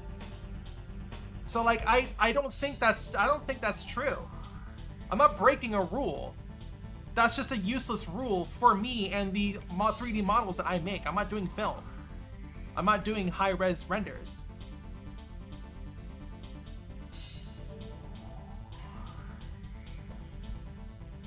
They taught us to make game-ready models, but they said triangles are okay in some areas, but be very careful where I place them. Right.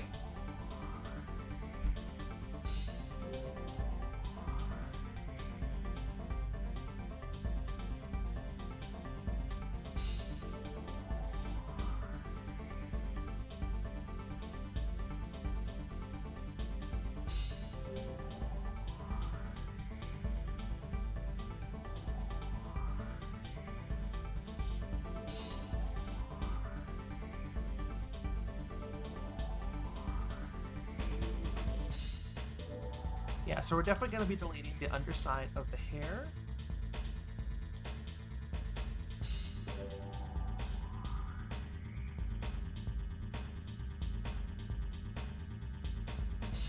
Yeah, definitely Dusk Vortex. Definitely, you do need to keep dense verts. where the form points are, right? Like there's an extra cut at the knees. You can't see it here. There's an extra cut at the arms, right? At the elbows.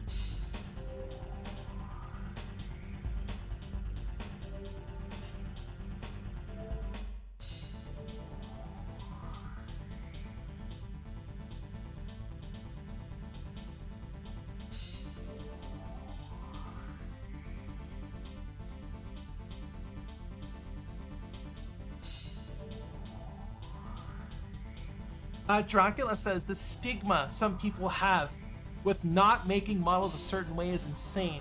It kept me away from 3D modeling for a while, but I still people shutting down newbies for not doing it the right way, air quotes. That's literally the entire issue with it's gatekeeping. That's the only way you can describe it. The way professionals will just shit on newbies' work instead of encouraging them because of the gatekeeping, that's the problem. That's something I struggled with as well. Even in college, people who were in the 3D modeling class for a year were like, wow, triangles on that game model, that's crazy. That's so bad. Like, stop it, what are you doing? You're being so mean. You want to encourage art and creativity. These people are coming in and you're just like shitting on them. Like, why would you fucking do that? You're so mean and rude. Sorry, I'm going on a huge tangent. Go off, buddy. Sorry, I dropped out of college pretty quickly. It was not the right environment for me. It was so awful.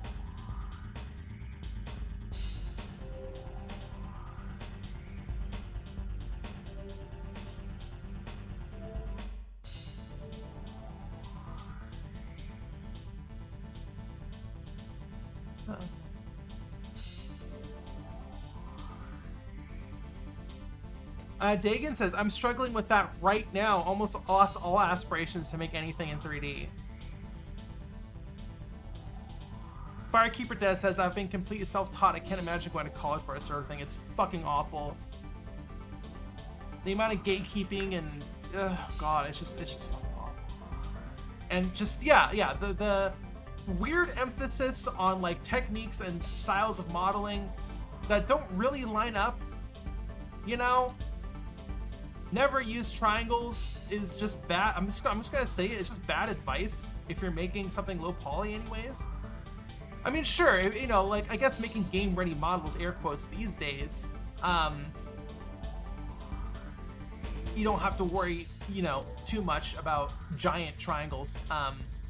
But still, like, remember, I feel like this happens every, this gatekeeping shit, it happens, I swear, like every, few months, at least on Twitter, you know, the rage engagement baiting as it is, it'll like show a 3D model of like Pyramid Head and like, look at this topology, it's so bad. It's like My Sister in Christ, that's a fucking game model. Like, shut the fuck up. Or like the Pikachu model, or the fucking sandwich from Starfield or whatever.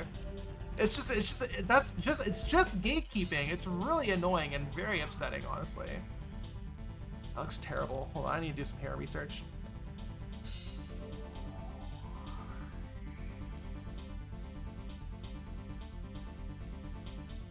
Okay, so you need to go, yeah, right. So we need to go way higher up.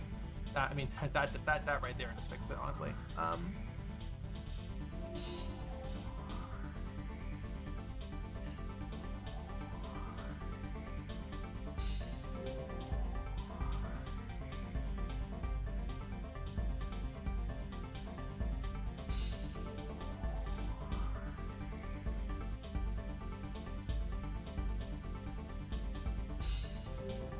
Firekeeper Dev says, if you're getting models that were extracted from game files, then they would have been triangulated. Exactly, exactly.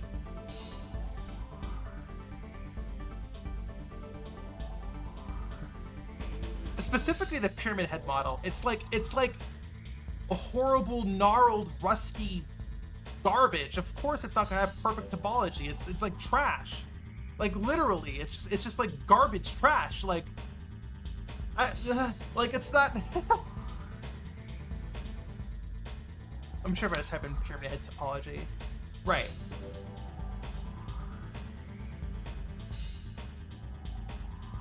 Here.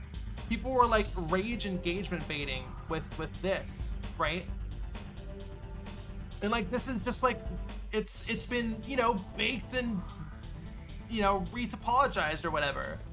You know, it looks fine in game.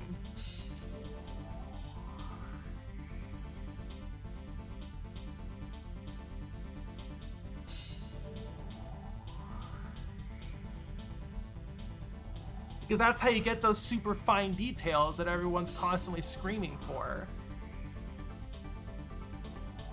I don't even know if I could find a high enough resolution model to properly show it off, but you know, I'm sure it looks really fucking good in 4K.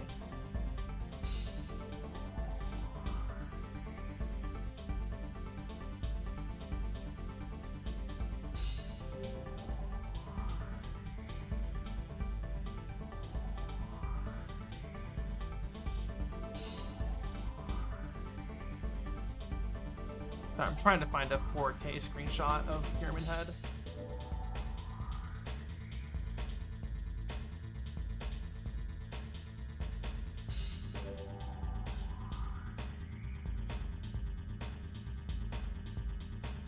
Like, you see what I mean though? You see this detail? And like, you can't bake this down into a normal map because, like, look at this right here. Like, look at that. Like, that can't be a normal map. Like you see all this tiny detail right here, you know? Like, that can't, like, you need polygons for this. Right? Like, you just can't, like, look at this bumpiness here, right? They're clearly what they were trying to do. A displacement map would not work. You can't do overhangs with a displacement map. Displacement maps only moves off the mesh, up or down. You can't do an overhang. The only thing a displacement map does is take an existing mesh and then move it up or down. That's all it can do.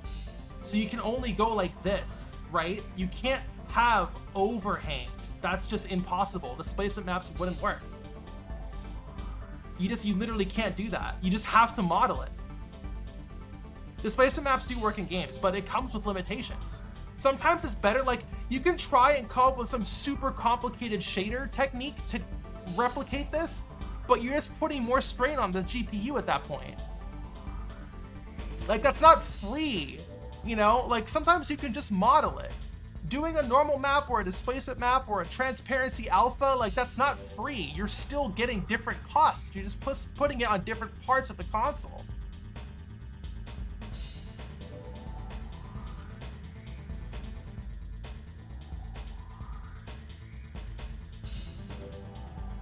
Anyways,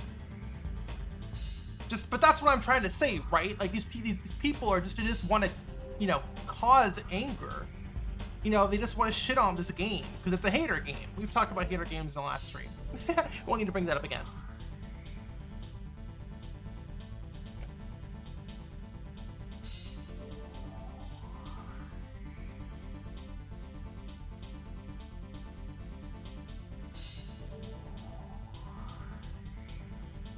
I think for the flat parts, it could have just been a single few faces. That's literally what they did. Like, right, you mean right here? It is a single few faces.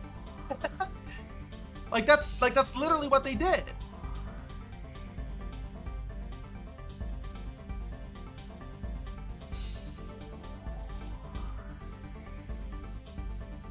There are archive streams anymore? Yes, on YouTube, on my secondary YouTube channel, LWMedia Archive.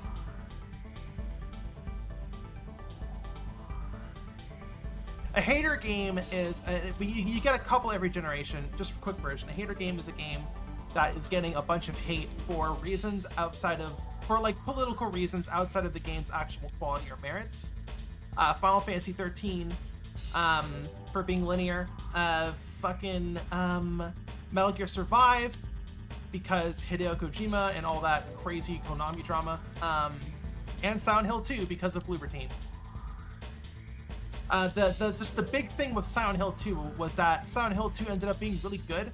Most hater games usually end up like okay with some flaws, so people kind of just feel justified with their hate. But Silent Hill 2 really came out and was really good. Not perfect or flawless, but yeah, it's a hater game. So people were, you know, they unintentionally staked their reputation on Silent Hill 2 being bad. right? Because they were clowning on it before it came out. It came out, it was good. Those people had to hate on it, or else they were wrong, and you can't admit that online. So you have to hate it, right? So they were just grasping at straws. Oh, it's apology. Oh, this, oh, that. You know, to come up with a reason to hate it. So basically the main reason Bloober Team is just bad at writing. They tried to write, they're okay, bad. So this is the combination. They're bad writers, and they tried to handle sensitive. They tried to write about sensitive material, and they handled it poorly. And that got interpreted as they hate the mentally ill. I don't think that's true. I think they're just terrible at writing and didn't understand what the themes were saying with the type of like heroic sacrifice story they tried to say, right? That's clear. I'm pretty sure that's what happened. I don't think they secretly hate the mentally ill, especially after seeing how they handled Angela in Silent Hill 2 Remake. So just like, but like, you know, that was the narrative that was going off, and you know the video from Germa with the child running into a wall over and over again. You know, their games were just like ranging from mid to bad. They're not even bad. They were just mid. Like, I've played bad games, you know. Anyways, the thing is, well, you know, when you're bad at something, you keep at it and you get better, and that's exactly what happened. Bloober Team got better at writing. You know, it's probably because they had Silent Hill staff with them, but even the Silent Hill staff, when the game came out, praised Bloober Team and how they handled writing subsections. You know, like Masahiro Ito did not take credit for the extended Angela scene. He thanked Bloober Team for writing it in such an interesting way and, you know, handling it. I'm not gonna do any spoilers, but you know, a boss fight. You know, he was like, yeah, Bloober Team did an incredible job with this, blah, blah, blah, blah. Like, they got better at writing. I don't know. But, you know, I'm sure they hired different people. I don't know. I don't really care. But, like, you know, people love to talk about companies as a single person, or not a company, a development team. I guess it is a company. But, you know, a development studio as a single person when they hate it. And then when something good happens, they, you know, all of a sudden the development team gets separated into individual people to, like, I guess, like, try and like downplay the achievements of this development studio's project, you know? I know, it's growth. I like that. I like seeing people try to make something and kind of fail and then try again and succeed. That's amazing. That's great. I love it. I love video games. I love art. I like making stuff. I like seeing people make stuff and get better. Blah, blah, blah.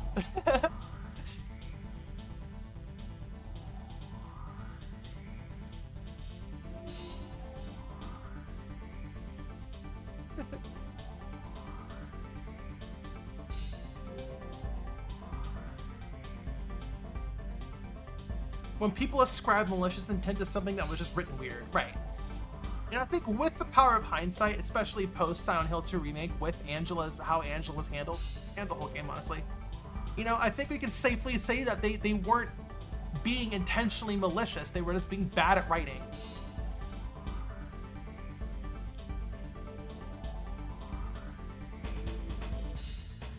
I'm tired of remakes and $70 games. I agree. Silent Hill 2 Remake was good. Yeah, I really enjoyed it. I think it was handled well. I am also kind of tired of remakes in general. But I guess I'm not one to talk. I made a demake.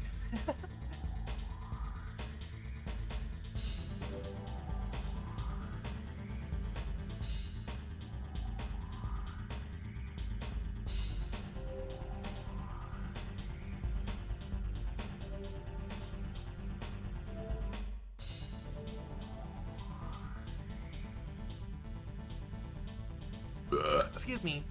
Demakes are different, are they? I'm not sure. I mean, I guess I made it years ago at this point, before the fatigue has set in. Excuse me.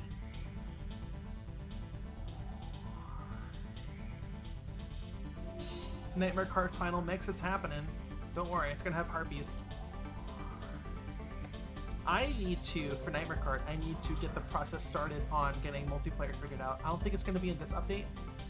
I think that would be too ambitious for a single update to have like a whole expansion and online. But I do need to get the process started for sure.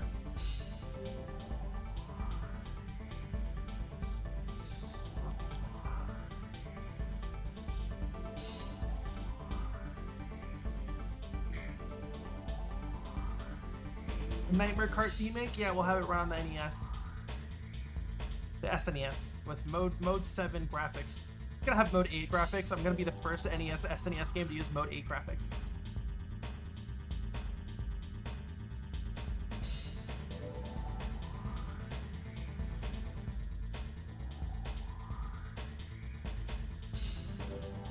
Nah, the real Galaxy Brain will be Final Fantasy VII Remake.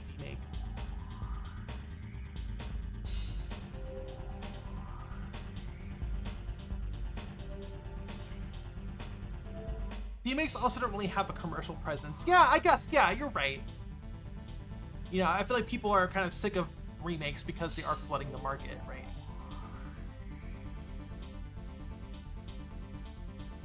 Like, I really liked Legend of Zelda: Link Between Worlds, for example, because it was, well, it's not because, but I really liked Legend of Zelda: Link Between Worlds. And it was really great because I think that was originally going to be a Link to the Past remake, and they were just like, no, let's just make an original game. I think that's more interesting, and they did, and it was great. You know, I think that is kind of a direct example of a remake getting in the way of an actual another just original game being created.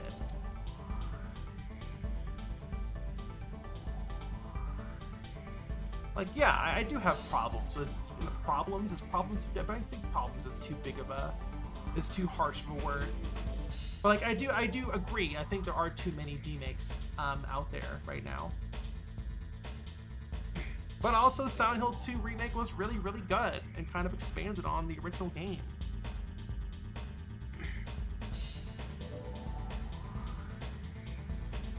Final Fantasy VII remake's a very special case, a very unique case, I would say.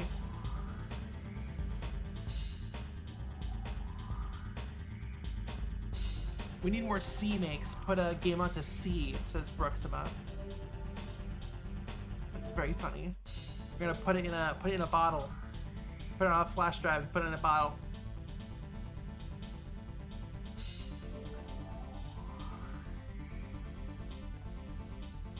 Okay, that looks pretty good. I mean, we don't even have the textures yet, and this already looks pretty good. We're gonna create a second layer.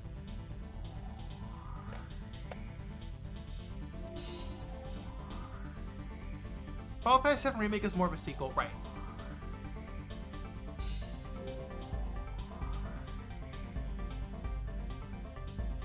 So is Silent Hill 2 kind of? I don't know. We don't need to talk about it. That's kind of spoiler stuff. I don't know.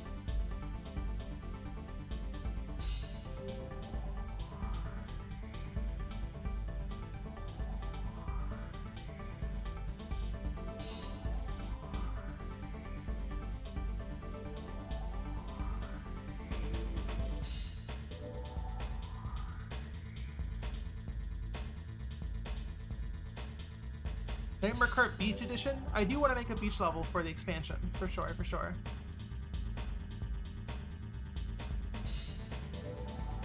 Bioshock is a C-make of System Shock. It's a very good point. That really is. That is a C-make. A soft C-make. Sorry. I love my soft C-makes. Not a lot out there. Bioshock is my favorite soft C-make.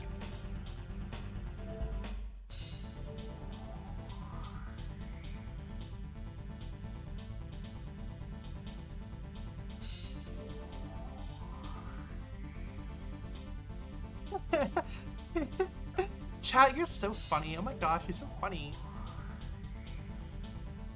That looks pretty good. We'll need to, I think we need to kind of texture this as we model it. I'm gonna be honest. So yeah, obviously this is all clipping through the hat now. Because, you know, you put a hat on, it will compress your hair. So we will need to, yeah, we'll need to like put in controls to make the hair compress as we work on it. But so we're kind of just making the hatless version. Bless you, puppy. Bless you, puppy.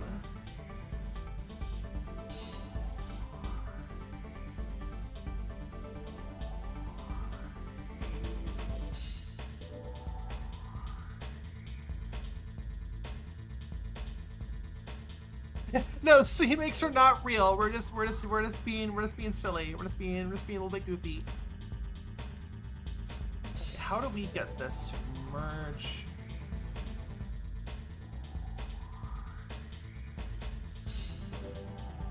That, I guess. I don't really like that.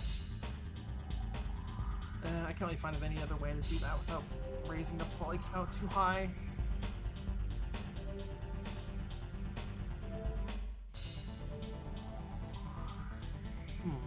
Okay. That looks good. Yeah, okay. Resume says you have a stream, I guess I'm out of touch. Now you're out of time. Sorry. We can make C-makes real, it's true. What would be a tree make?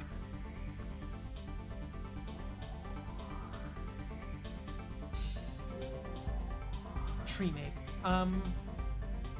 Would a Minecraft HD mod be a tree make?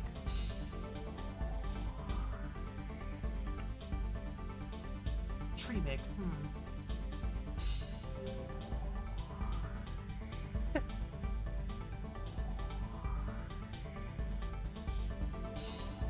What would be a tree make? I don't know. Oh, I know what a tree make is. I know what a fucking tree make is. A tree make is... What the fuck was that game called? Oh golly gee willikers. The game, was it published by Devolver? Where it's like a city builder, except you build forests?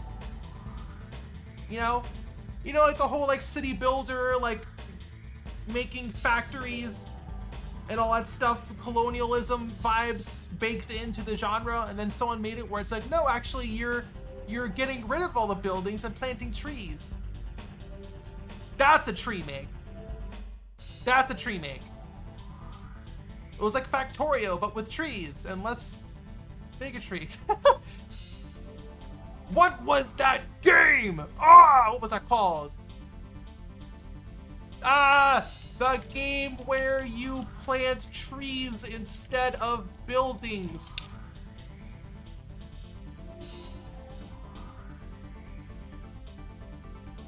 That did not work, unsurprisingly. You know what game I'm talking about, though. Terra Nil. Brooksima, thank you so much. Terra Nil. One of us, we have a single brain cell between all of us. It was Terra Nil. Thank you so much. Thank you so much, chat. Thank you so much. Yes. Terra Nil is a tree make. Play Terra Nil, by the way. Great game. Oh, Prince got it first. Thank you, Prince. Yeah, Terra Nil. Thank you so much. Yes, Terra Nil. That was the one. Stolen Valor. I'm so sorry. Yes, Prince. Thank you so much for bringing it up. Low polyamorous joke yet? Not on this stream. I've definitely made it before. A low poly girl. Stardew is not a tree make because the concept itself is about planting trees and shit. I guess crops. So yeah, I guess Stardew Valley is a soft tree boot. A soft tree make of... What's the original game called again? I forgot. Oh my god.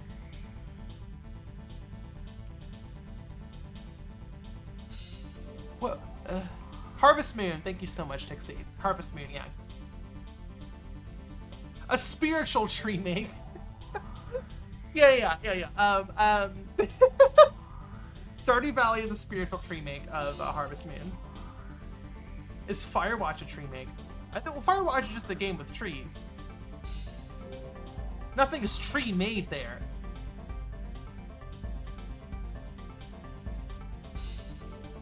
What is a chair all conversation all over again with talking about what defines a tree make? That hair looks pretty good. Like, that's a pretty good silhouette. Let's make the curls, air quotes, curls, a little more, air quotes. Ah, yes, Reapers. We have dismissed that claim. The one finger air quotes. I have the 5-finger air quotes. Would a chair be a tree make? Stop it. Error, stop. I can't. Is a chair a tree make? If it's made of wood, absolutely.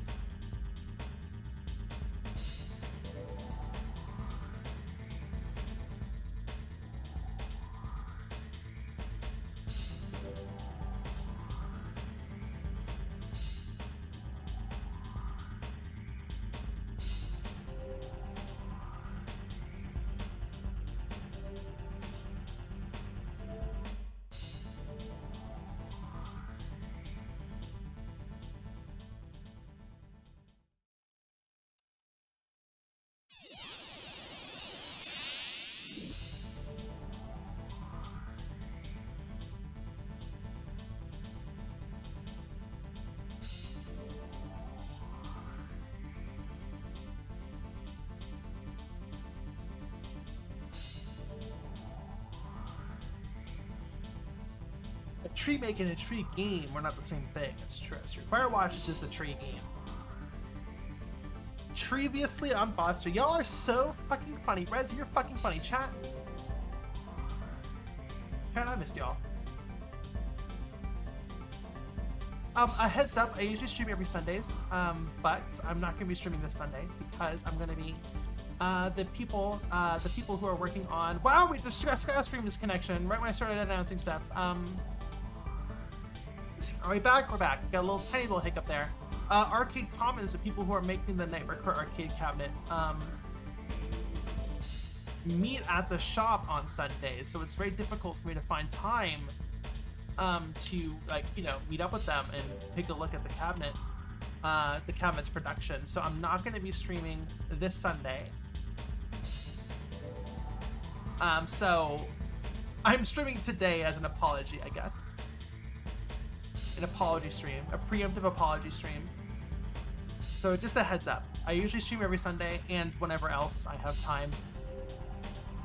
But I try to hit every Sunday, but not this Sunday because I'm going to be at the shop where they're making the arcade cabinet. Okay, that looks pretty good. I can only imagine what this character looks like without hair. Without a hat. So it probably, the hair does look a lot more full. I mean, like, it's windy here, but I do, you know, I'm imagining it being a lot more full. So I might do a second layer. I've done multiple layers on card hair before, so but we won't really know until they get the texture in. Do you usually model hair that's going to be under the hat? No. We usually just cut the model off, like, you know, kind of like, just like, you know, just grab these and fucking delete them, and there we go. Looks fine. Right? But this is a VTuber model, so we are going to have a toggleable hat. So the hat will be removable. So, like, just, you know, as a concession for how VTubing software works, we are going to model the hair underneath.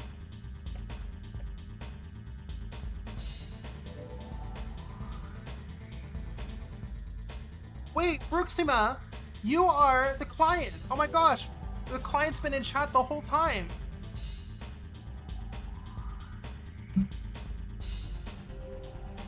Everyone say hi to Brooks. That's the client. Everyone say hi to client. Client in chat. Yeah, send over any extra reference you want. Right, you go by a different name on Blue Sky, I think. Anyways, hello. Hello, client.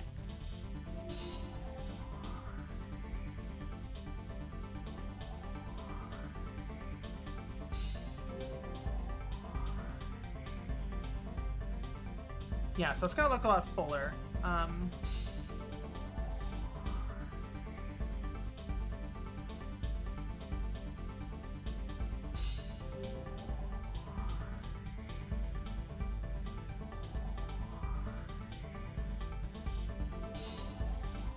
Brooks, while you're here, you mentioned a couple props You mentioned 3 props.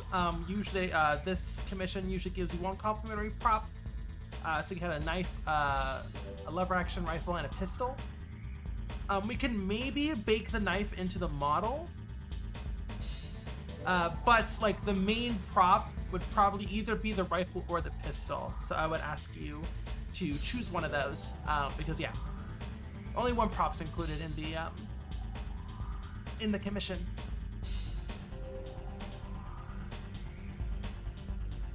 Okay, that looks pretty good. Let's start texturing it. Like it's really difficult to model like card hair without the texture. So let's go ahead and get a little bit ahead of schedule on the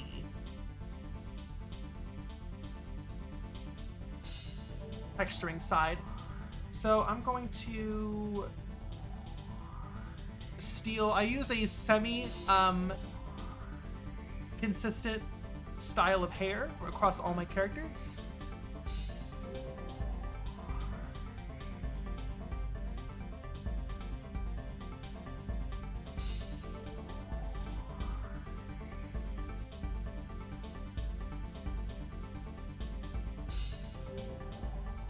Just find a good example here. So this is kind of what my, that's not right. There you go. So this is kind of like what my hair model usually looks like. I usually change it. How do you receive permission requests? People just DM me. Okay, so we're gonna save this as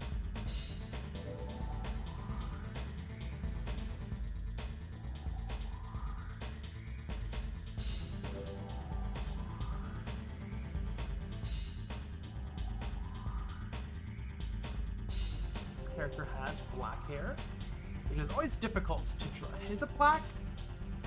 Is it gray? It's kind of hard to tell. It's white here.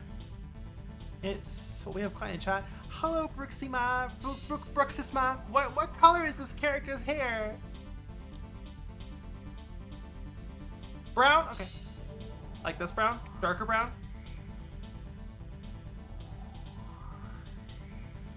I'm assuming like dark brown. Like that. Like that.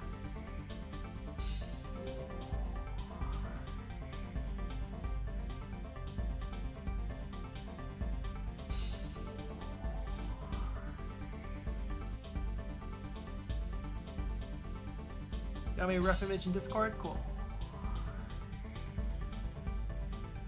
So, chat, I'm using Asprite, A-S-E-P-R-I-T-E, on to do my pixel art. That's my pixel art program that I use. It is connected, so it is synced to Blender using a plugin called Prebambase, P-R-I-B-A-M-B-A-S-E. I believe this plugin has been discontinued, but it's open source, so I think someone else picked it up. I don't really know, but you can find it online.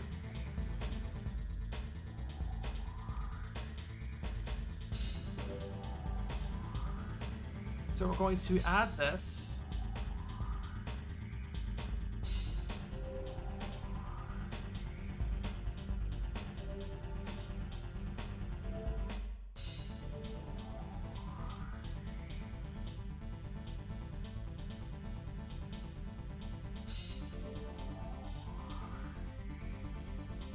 Okay, so I got the reference. Yeah, it's like a dark brown. Well, these two references have two different shades of brown. Which one would you say is more accurate, Bruxisma?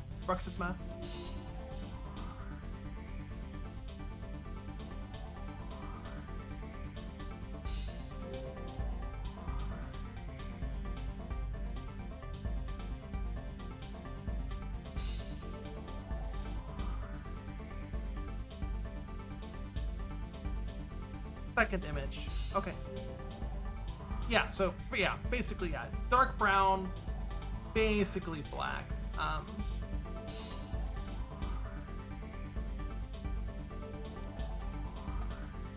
Very saturated, dark brown. Cool.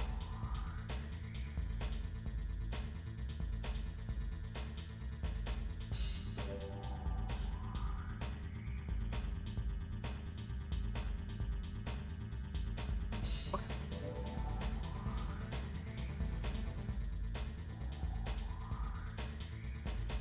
Aaron says, if I want to make a character with a hoodie, should I make the arms hoodie shapes?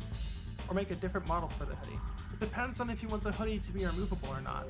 But you'd probably not have arms underneath the hoodie model. But once again, it depends on your needs. If it's going to be a hoodie that's removable, then it would probably be a separate model.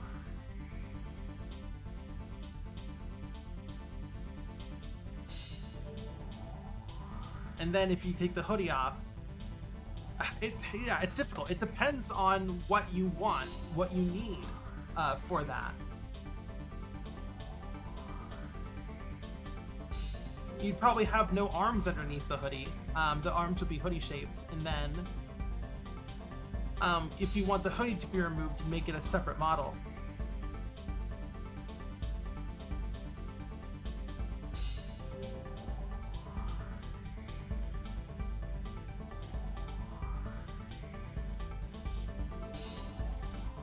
Okay, so what I'm gonna do is erase all this shit, and all this shit. We're gonna fill you in.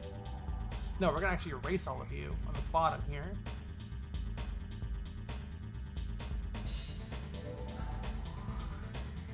Yeah, clothed, unclothed models separately.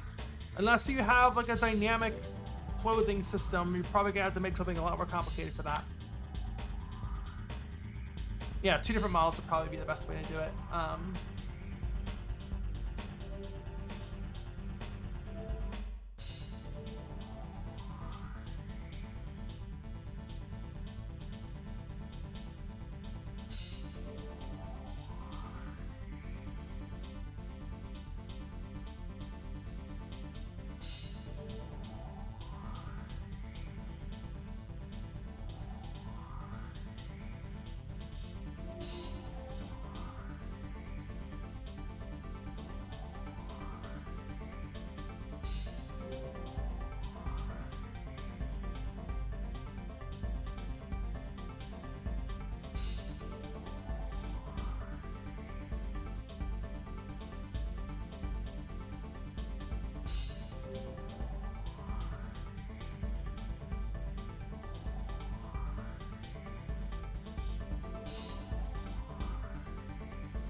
Here.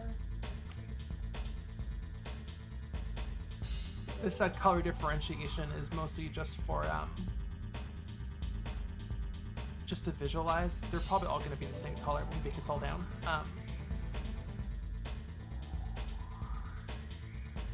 This is just for me.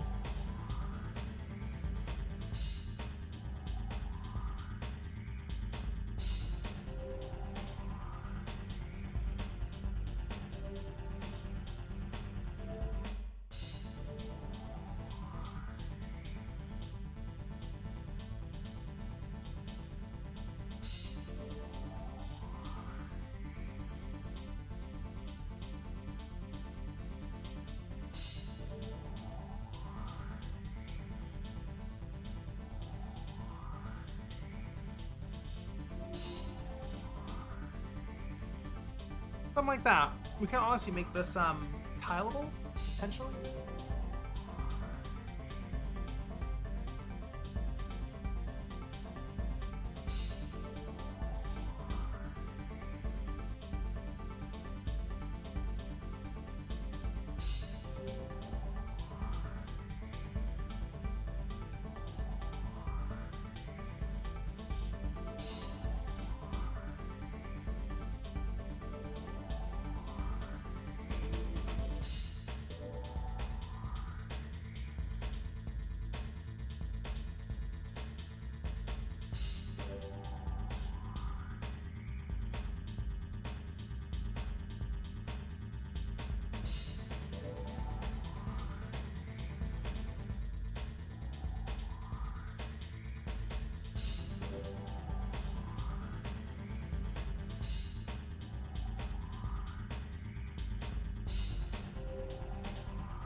you could make this tileable. That would be pretty great.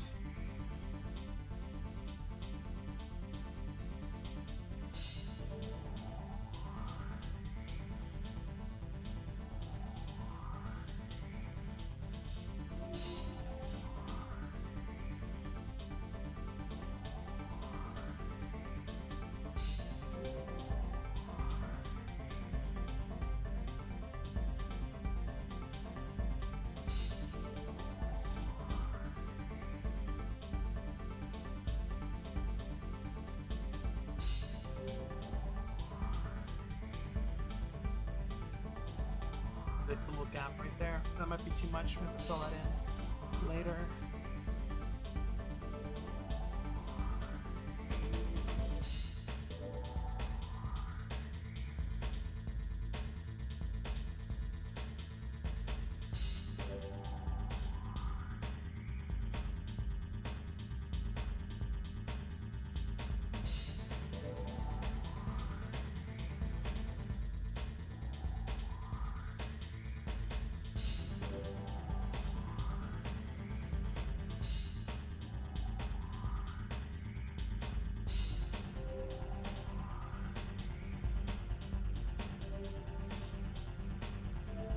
Okay, good.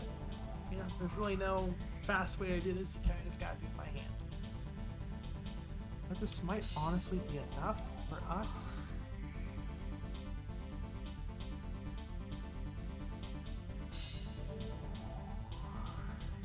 Need to make this seamless. I should probably do one.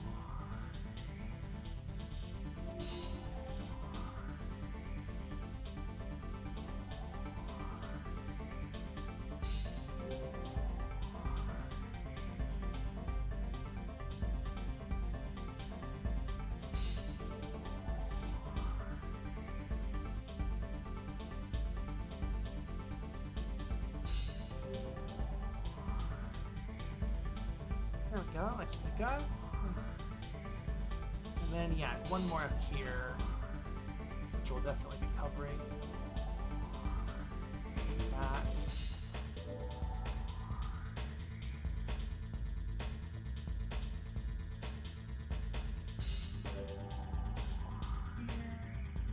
Make this one shorter.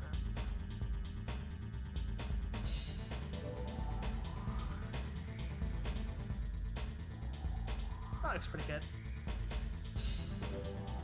Let's map this on. We're not finished yet. We still gotta do lighting and stuff, but I just need to make sure the shape looks good first.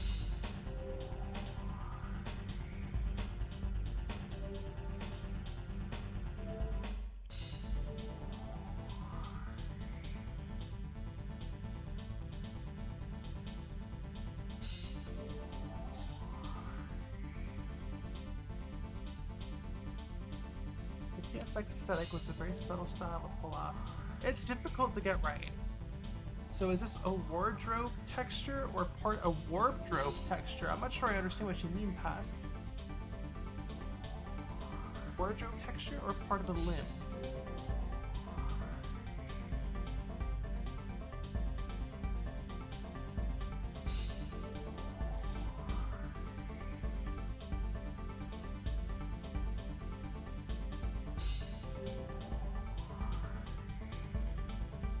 Well, we're probably gonna need a row of blank pixels for us. That's like that.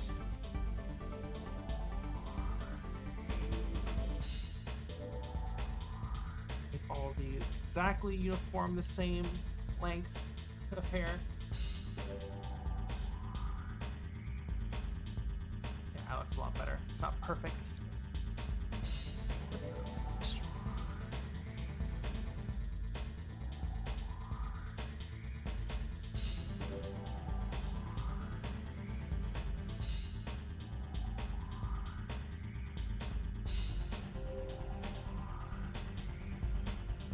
So this is mirrored, so this will be a little more straight down.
we need to make an alternate version. That's what this part is for.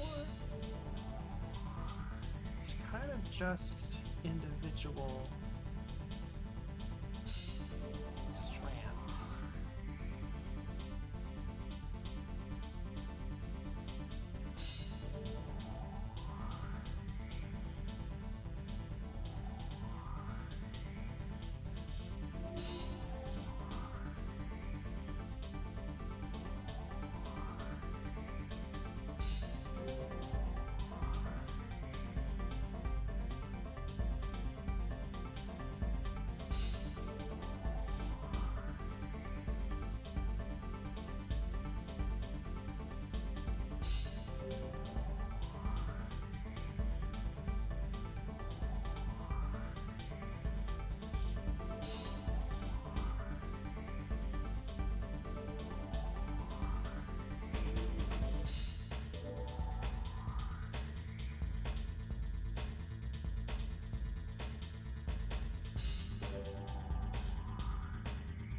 Lines, let's crunch it together a little bit.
I'm very hyper-focusy right now, so I'm being kind of quiet, but we are making good progress. Right, so this is the next part. Now that we are here, now that we actually have a frame of reference as to what this will look like. After texture? I am locked the fuck in right now, chat. Absolutely. So we're gonna put a second layer.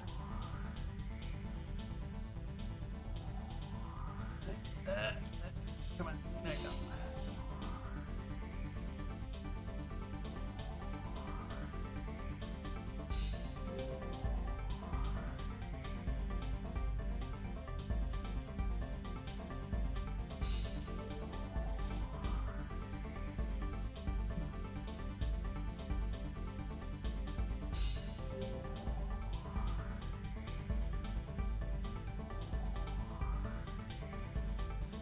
Wrong, you need to go here. You go in.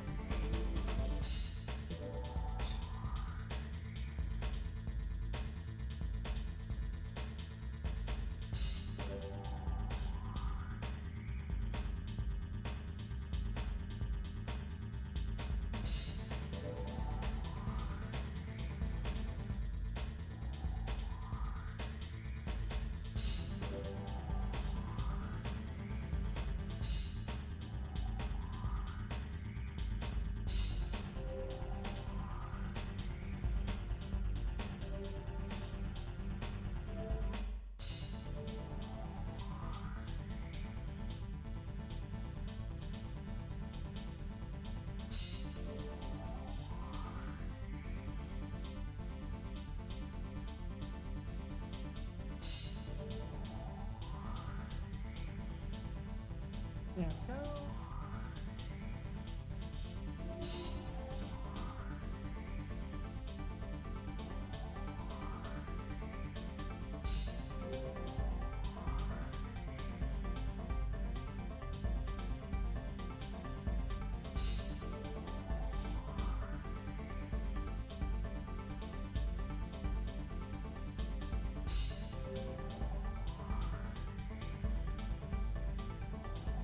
This hair strand needs to just be solid.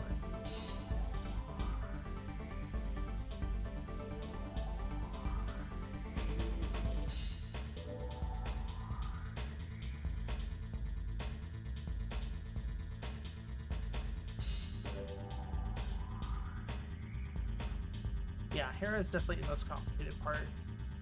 I want to see if any. And I feel like most times you try to represent a character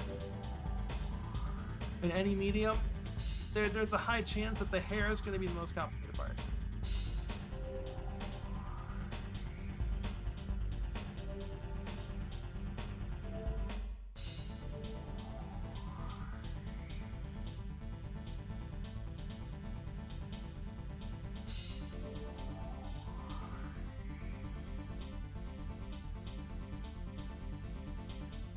I got the second layer. I'm not really sure how this is gonna look.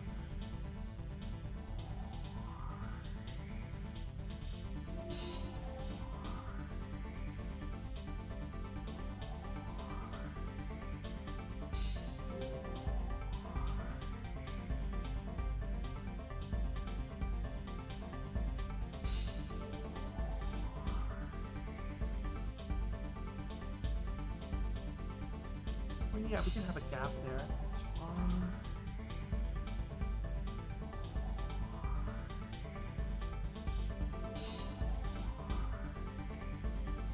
I've spent so long trying to figure out a hair, says Kitsuna.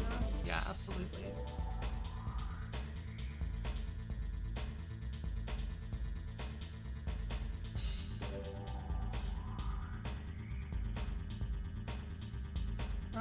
Brooks Nosma, are you still in here?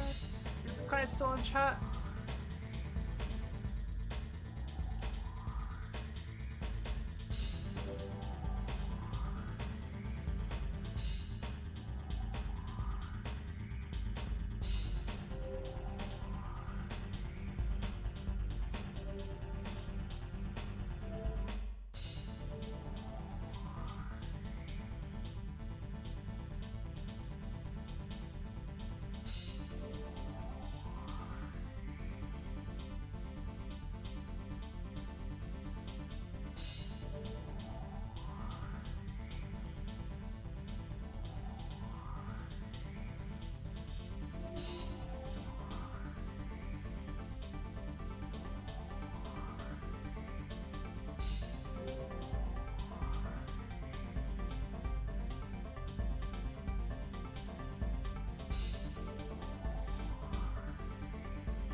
Okay, there's the hair shine.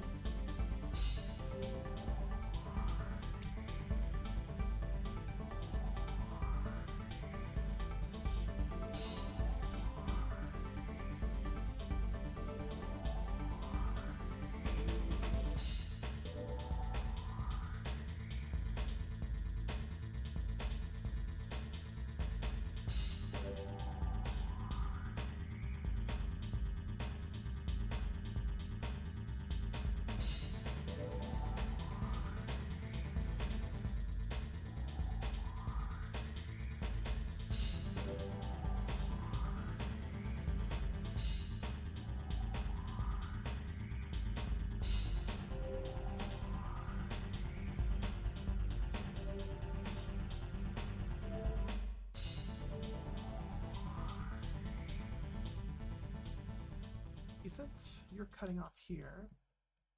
Okay. Hey bro, hello! How are you?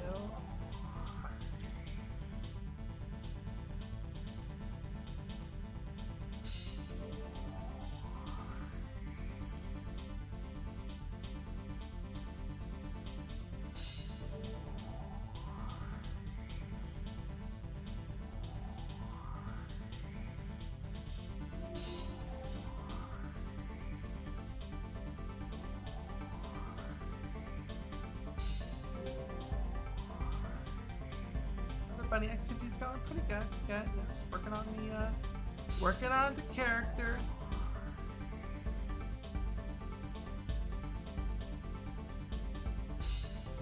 Working on a commission, the usual stuff.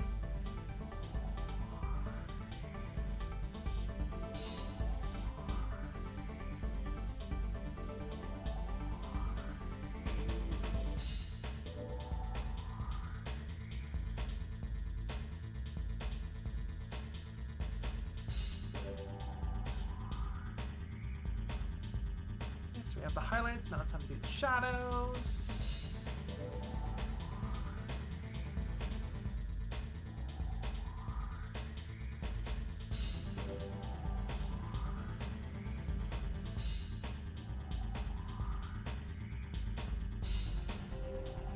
I can see you don't do two-tone shadows. We don't need two-tone shadows. One-tone shadows is enough. Highlights are more important to have multiple tones, but you know, we're kind of cel shaded. We're going a little cel shaded with that, so like it's not the end of the world.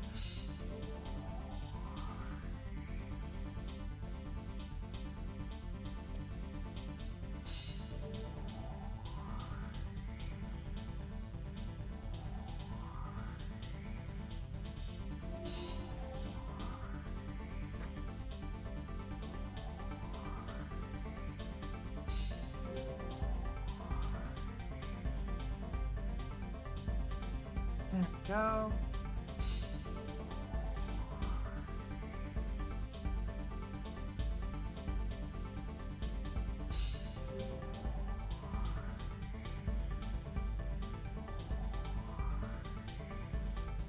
Looking pretty snazzy. Snazzy. Thank you.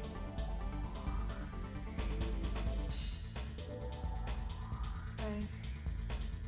We can further define the lines here. You know, the strands of hair with just some more pixel lines. Really drag these out. Same with the shadows. Really drag these out a little bit. Happy little shadow right there.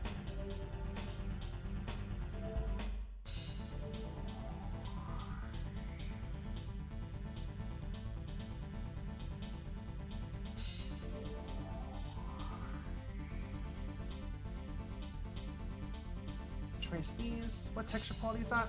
64 by 64, I believe. Yeah. It's probably hard to see the. This is a very subtle difference of color on stream.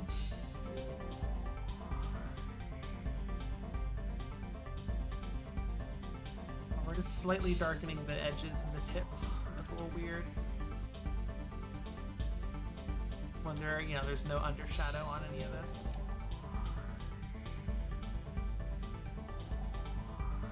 It's spidering out a bit too much.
There we go. Get you placed down. Sorry, I'm going to raise up the shading so it's a little bit more consistent.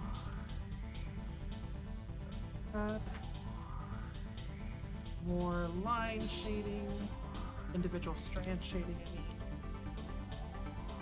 What texture quality do old consoles use, I wonder? I mean, that's a very broad spectrum. Old console, so I couldn't really tell you. And even like even a specific console would use 32 8x8 to 256, possibly 512 for big textures. If by old consoles I mean like PS1 and 64. Desktop jump scare.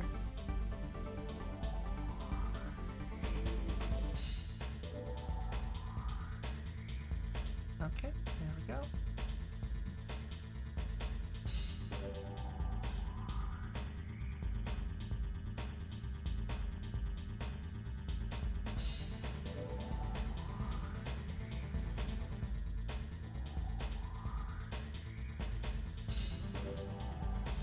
Okay, looking good, looking good.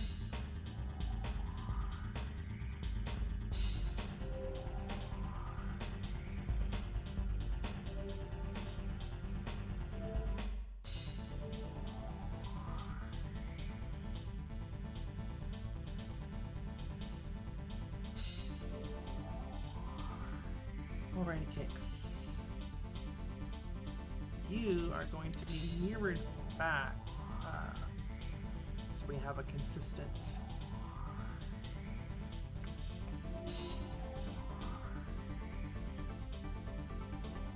shine going around your head.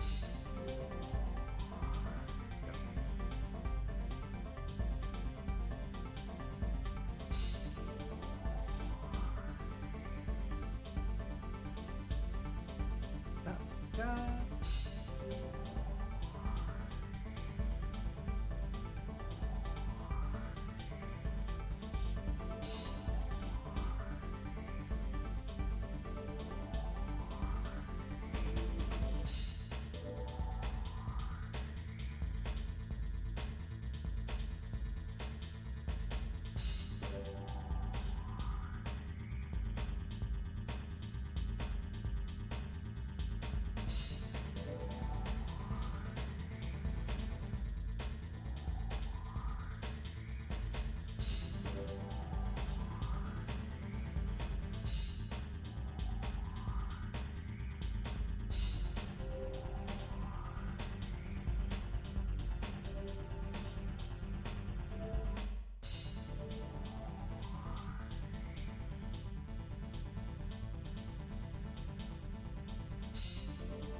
Too intense. Hold on, I think the highlights are a bit too intense. I'll need to. We can tweak it later. What's more important is that we get the UVs down first. So next is going to be the actual hair part. So,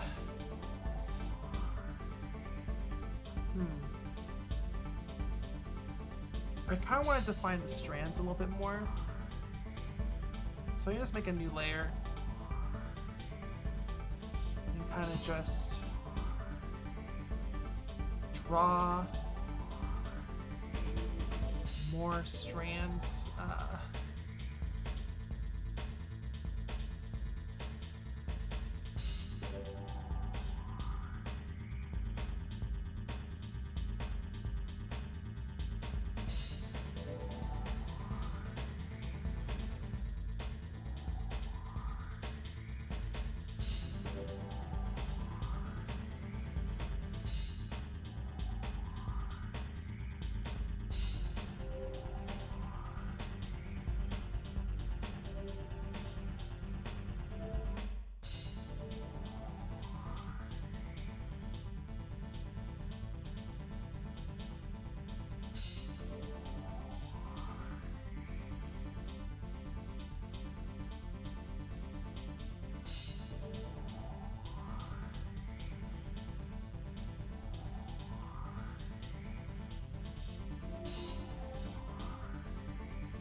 You know, honestly, if those were going to be too dark to start, but that's kind of pretty decent.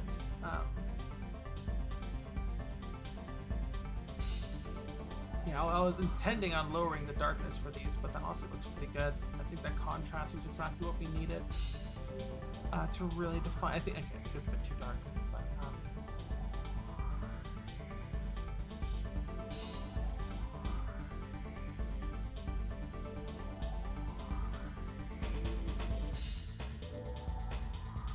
how many polygons does that hair take? How many polygons is it currently? Good question. It's separated into separate models, so I can't give you an easy answer. Well, here, let me just... it's currently 192 triangles. Yeah, honestly, these dark lines really help with this. Put these above the shading. I think that would kind of... Nah, that would... you know, that ain't bad.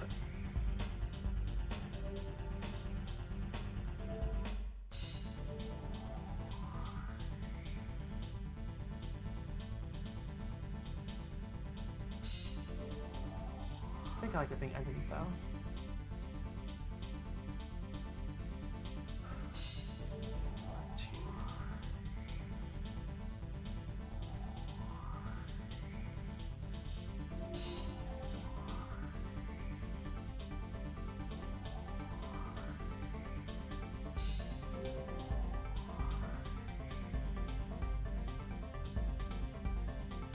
Okay, so next up is... should I just bake this down into the texture? Honestly, yeah, I think it's kind of...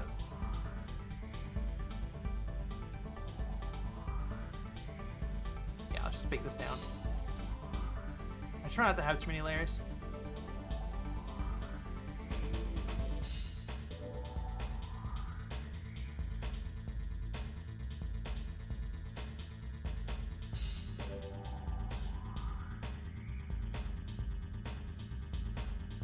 What's my favorite part of 3D modeling? Modeling specifically, probably like the very first part when I'm like working on the silhouette before I'm getting into the details. It feels the most like I have, you know, like the most when it feels like I have the least amount of limitations holding me back when I'm just working on the silhouette, just dropping some shapes down. I guess that would be my answer. It's kind of hard to say.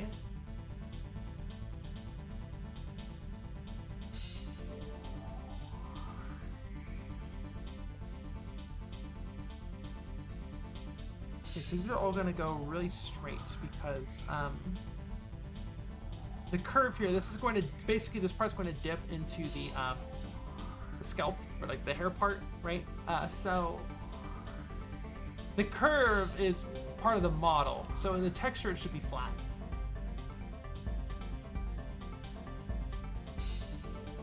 Also, okay, I'm gonna separate this hair actually. I'm going to thinking here.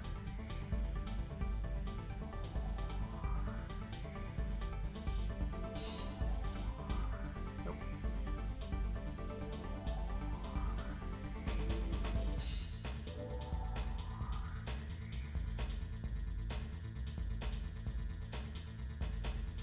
Merge it together.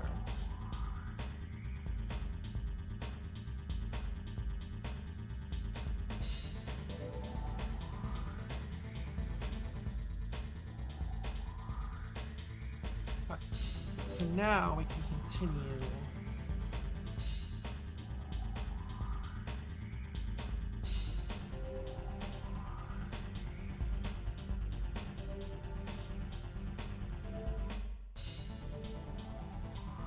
So there's naturally going to be a seam in the actual natural seam of the character, of the hair part.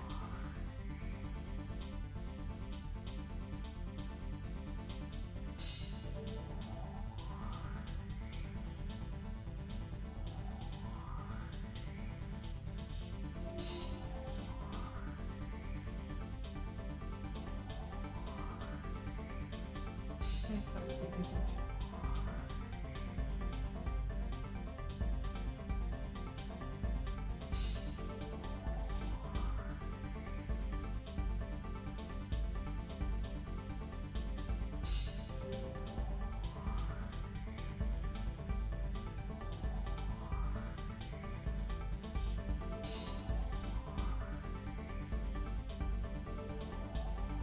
Cool. Hebro says, I think the best part about this music is it's made to be listened for a long periods of time while building stuff. Right. And same with the Mass Effect Galaxy music. There's a lot of music that's meant to be listened to on loop for a long time, especially for video games. So those are the ones I kind of seek out for my stream. Yeah, songs that were meant to be looped a lot, and you know, meant to kind of be focused on the background as well. Those are that's the video game music I look for. Okay, so you will go here.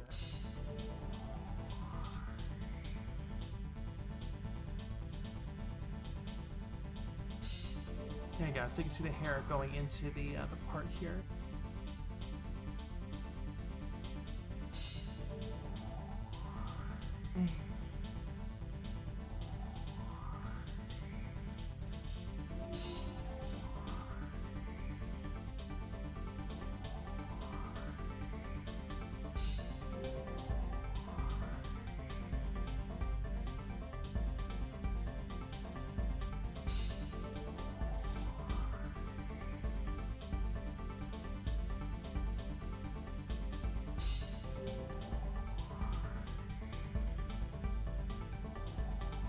Hold on, chat, 1 second.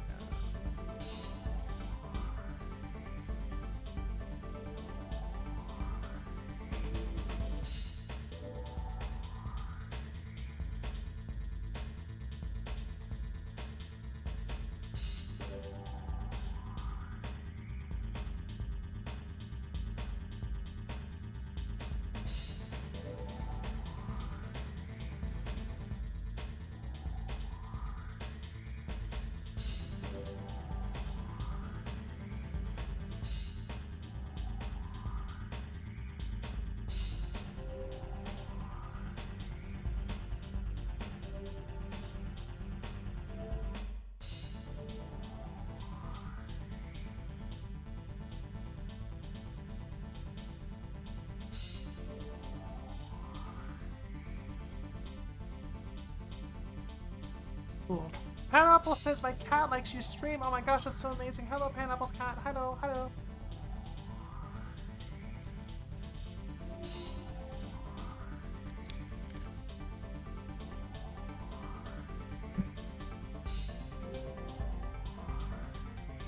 She says headbutt. Aw, I'll tell her I said headbutt back.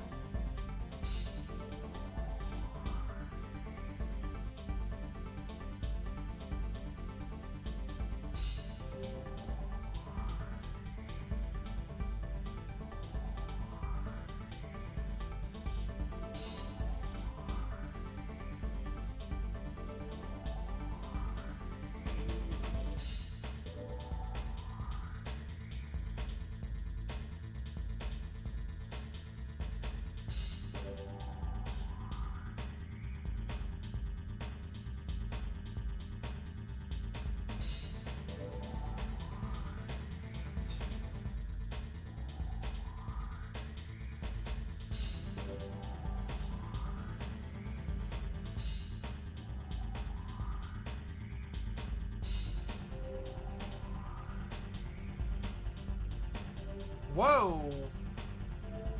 Well, that's very naughty. My goodness. A rogue triangle there.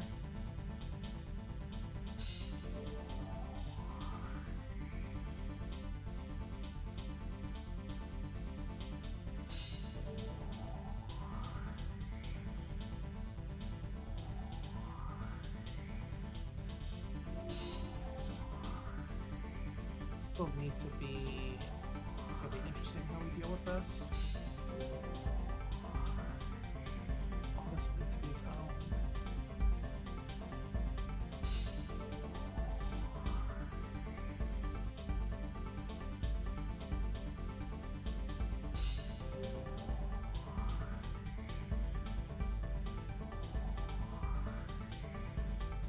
Bunless worst enemy. I don't know, whoever steals my Blahash.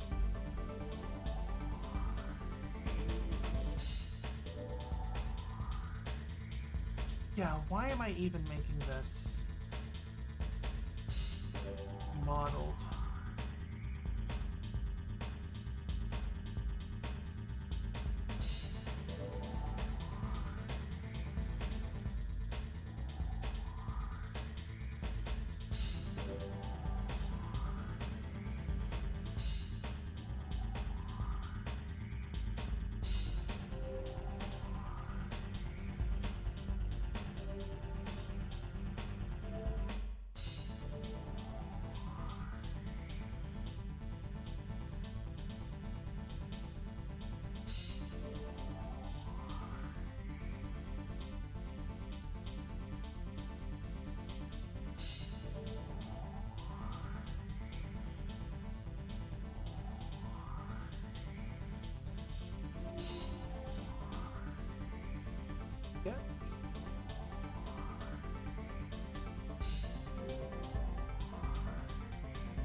darken the shadows. Whoops. Oh, whoops, wrong way. Let's darken the shadows a little bit more. They're kind of lost in the sauce now.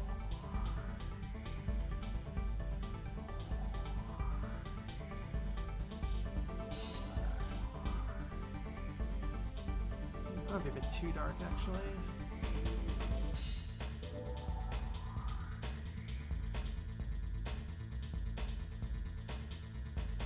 Okay, that looks pretty good.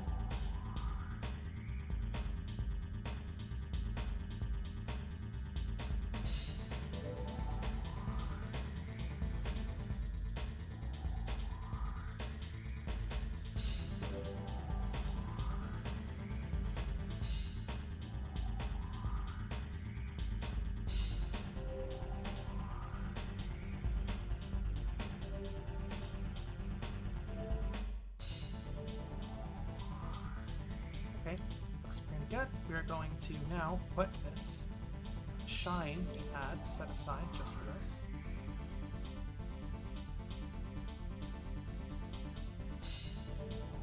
Right there. Perfect.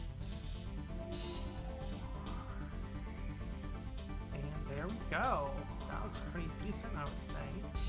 Get the shading. Put you up here. That's just pretty hold on.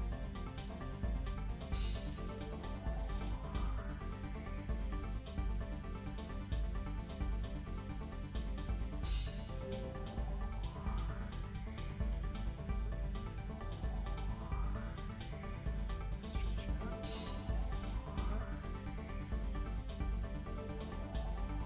And look at that. That is acceptable hair, I would say. Let's just...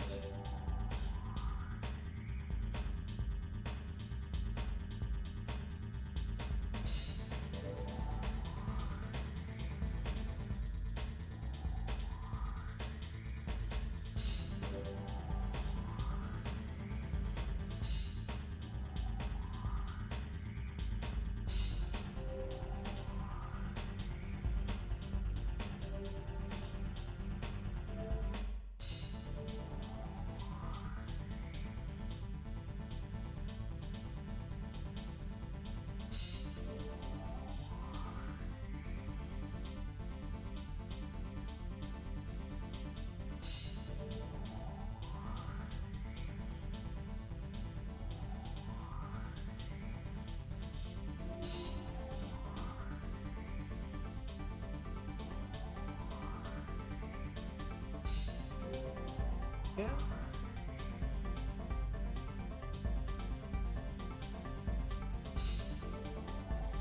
Guess we can do a little bit of dark here as well.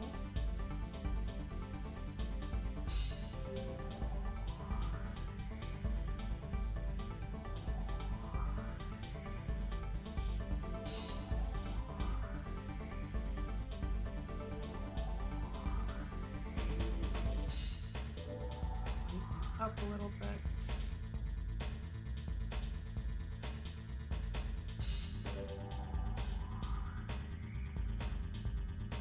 It's not perfect, but I'd say this looks pretty okay for like that kind of wave of hair.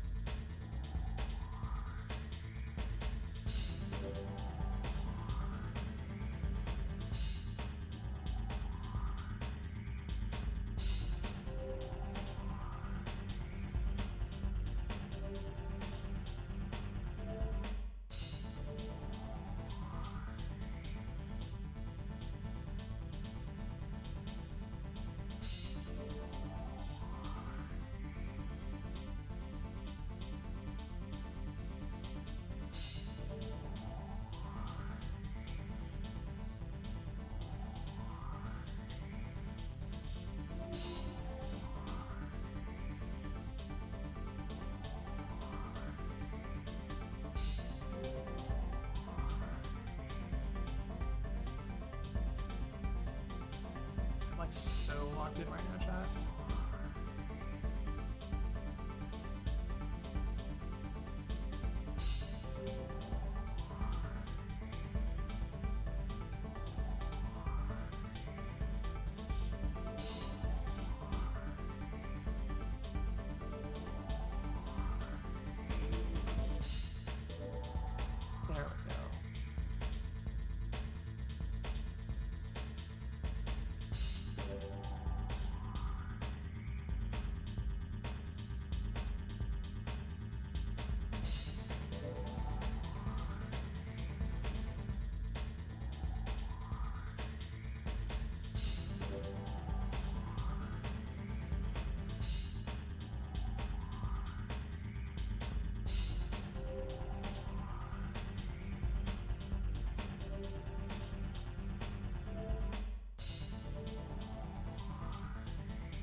slowly but surely we are getting there.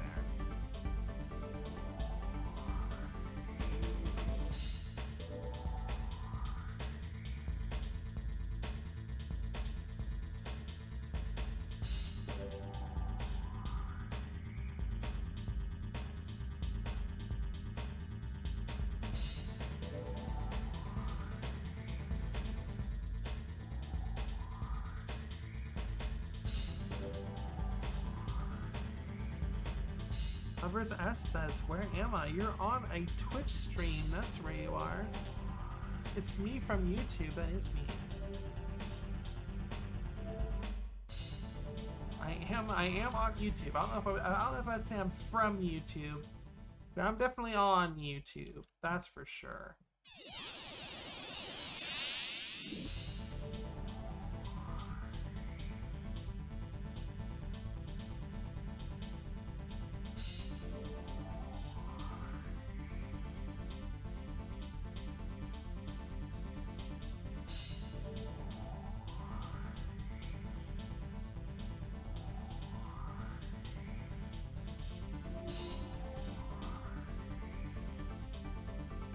There we go. Fighter89, hello.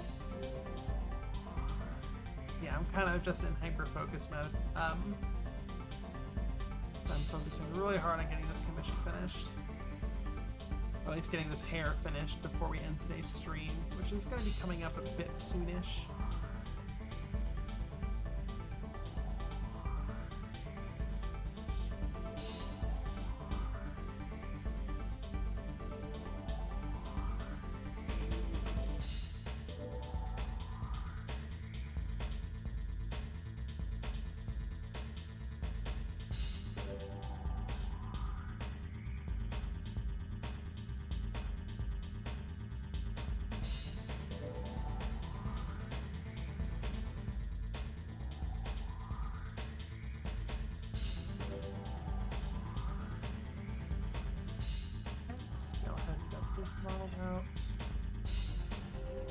That looks pretty good. Let's merge these together. We don't need individual models transparent anymore, so that's kind of overkill. Okay, let's go ahead and get this combined together. Keep the door closed, please. Okay, that looks pretty good.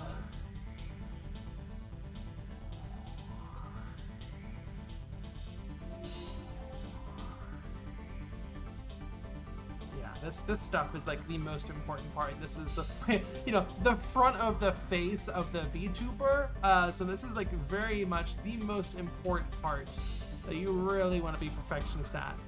You know, we can cut corners in other places, especially in the back, but like right here, this spot right here, it's extremely important. So you really got to get it right.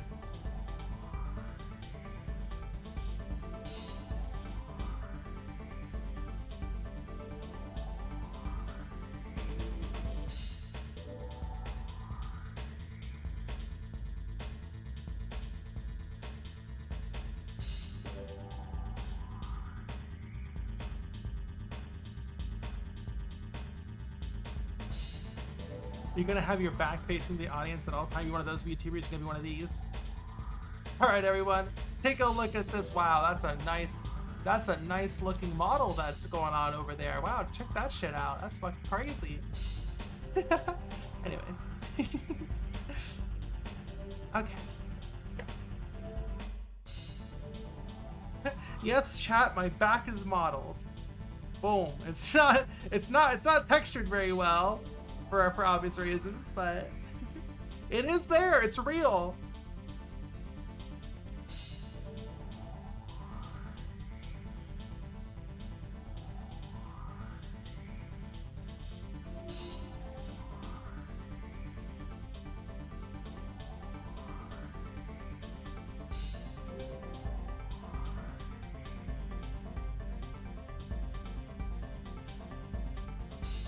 VTuber concept where you're sitting behind them in a theater and they will shut up.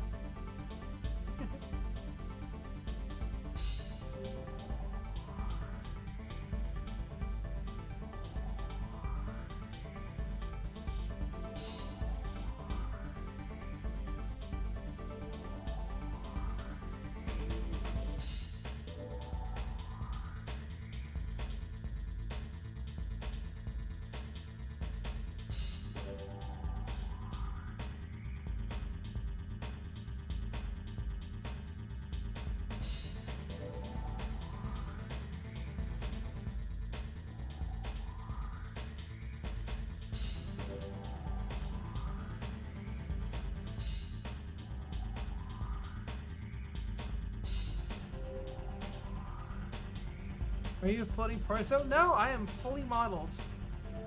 See?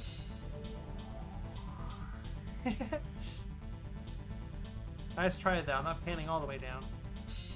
Nice fucking try.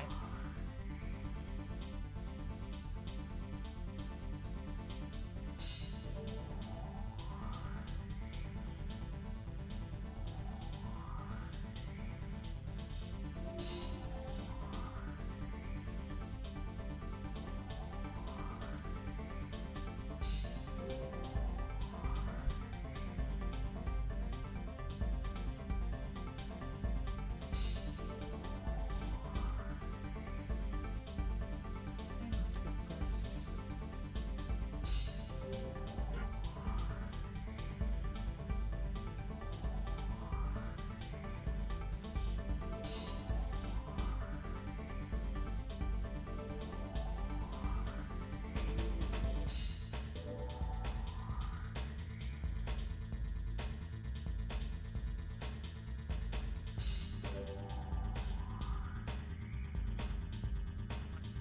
It's more seamless. Careful error.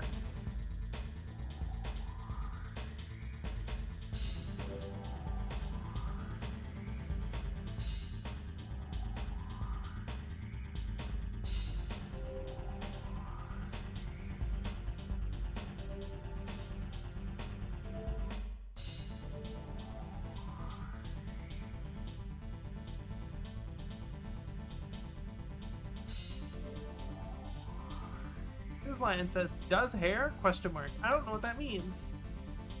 I think so. I think it does.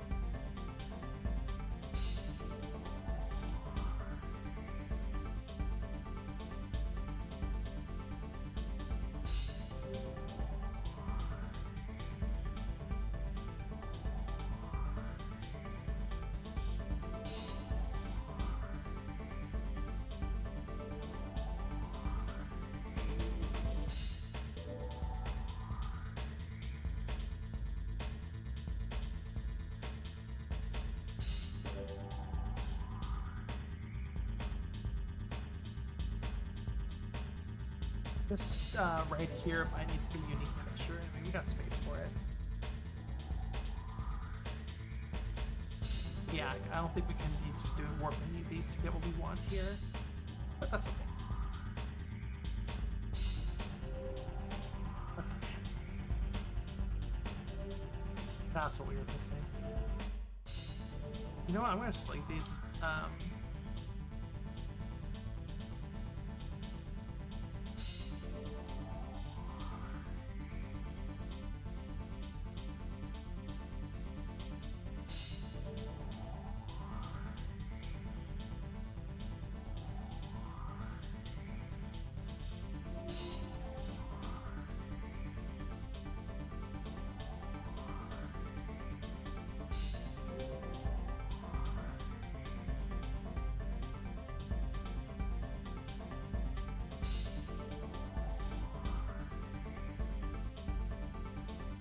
That looks pretty good.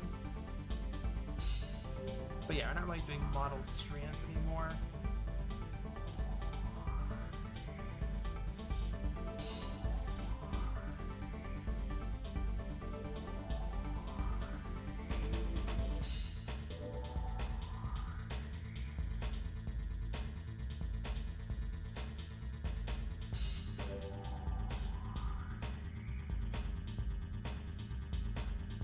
Whoa, chat! I'm really appreciating this. This beautiful wordsmithing that's going on here.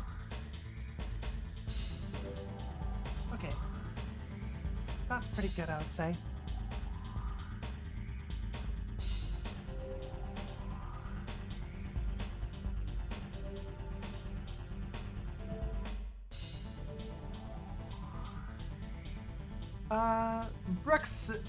Bruxisma. Brux, what do you think? We're not done yet. We gotta polish it, but like the overall shape, would you say is pretty decent? Is it supercalifragilisticexpialidocious?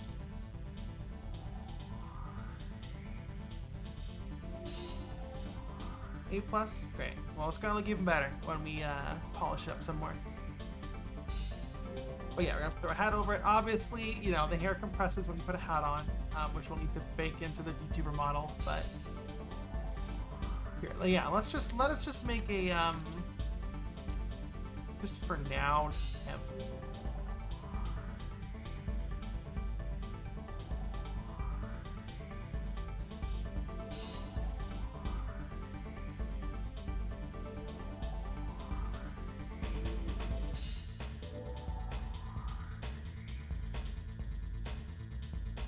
Like that looks pretty good, right?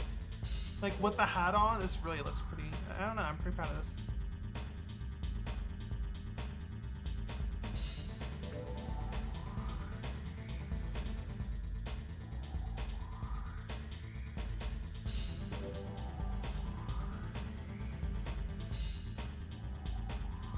Yeah, that's pretty great. This is probably what it's going to be looking like most of the time.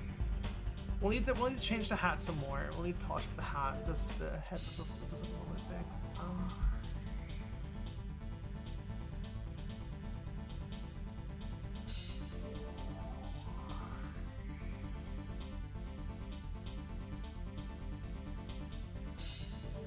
That looks pretty good.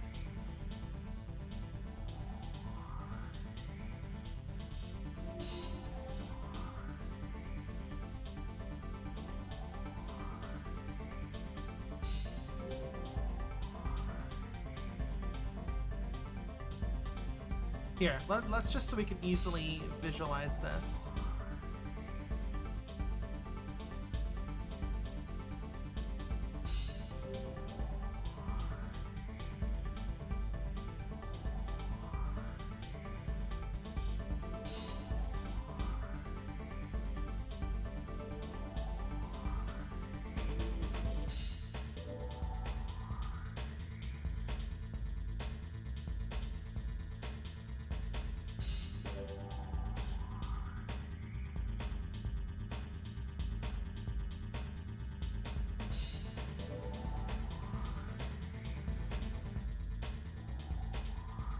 Now we can actually see the eyes, the window into the soul. This model officially has a soul now.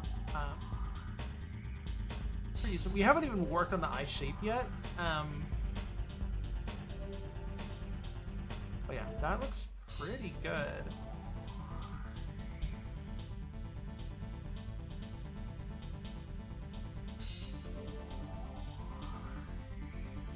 Kind of looks like that Twitter person style, the one with the belts. What are you talking about? All right, great. I think this would be a great place to end it. Yeah, that hair is perfect. IMO, of course. Yeah, I think the second layer really helps. Okay. Yeah, this is pretty good. The resolutions that you do for your textures, it depends on the model, but for like this kind of average thing, hair is 64 by 64, body's 128 by 128, face is 128 by 128.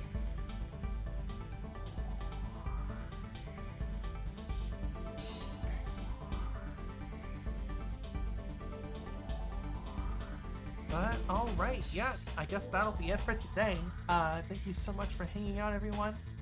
I appreciate y'all. It was great. Had a lot of fun. Everyone was so amusing, keeping everything lighthearted, so I appreciate that. Thank you so much, everyone, for hanging out. And yeah, I will see you all next time. Not on Sunday, but sometime after. So yeah, I'll see you all later. Bye-bye. Peace out, everyone.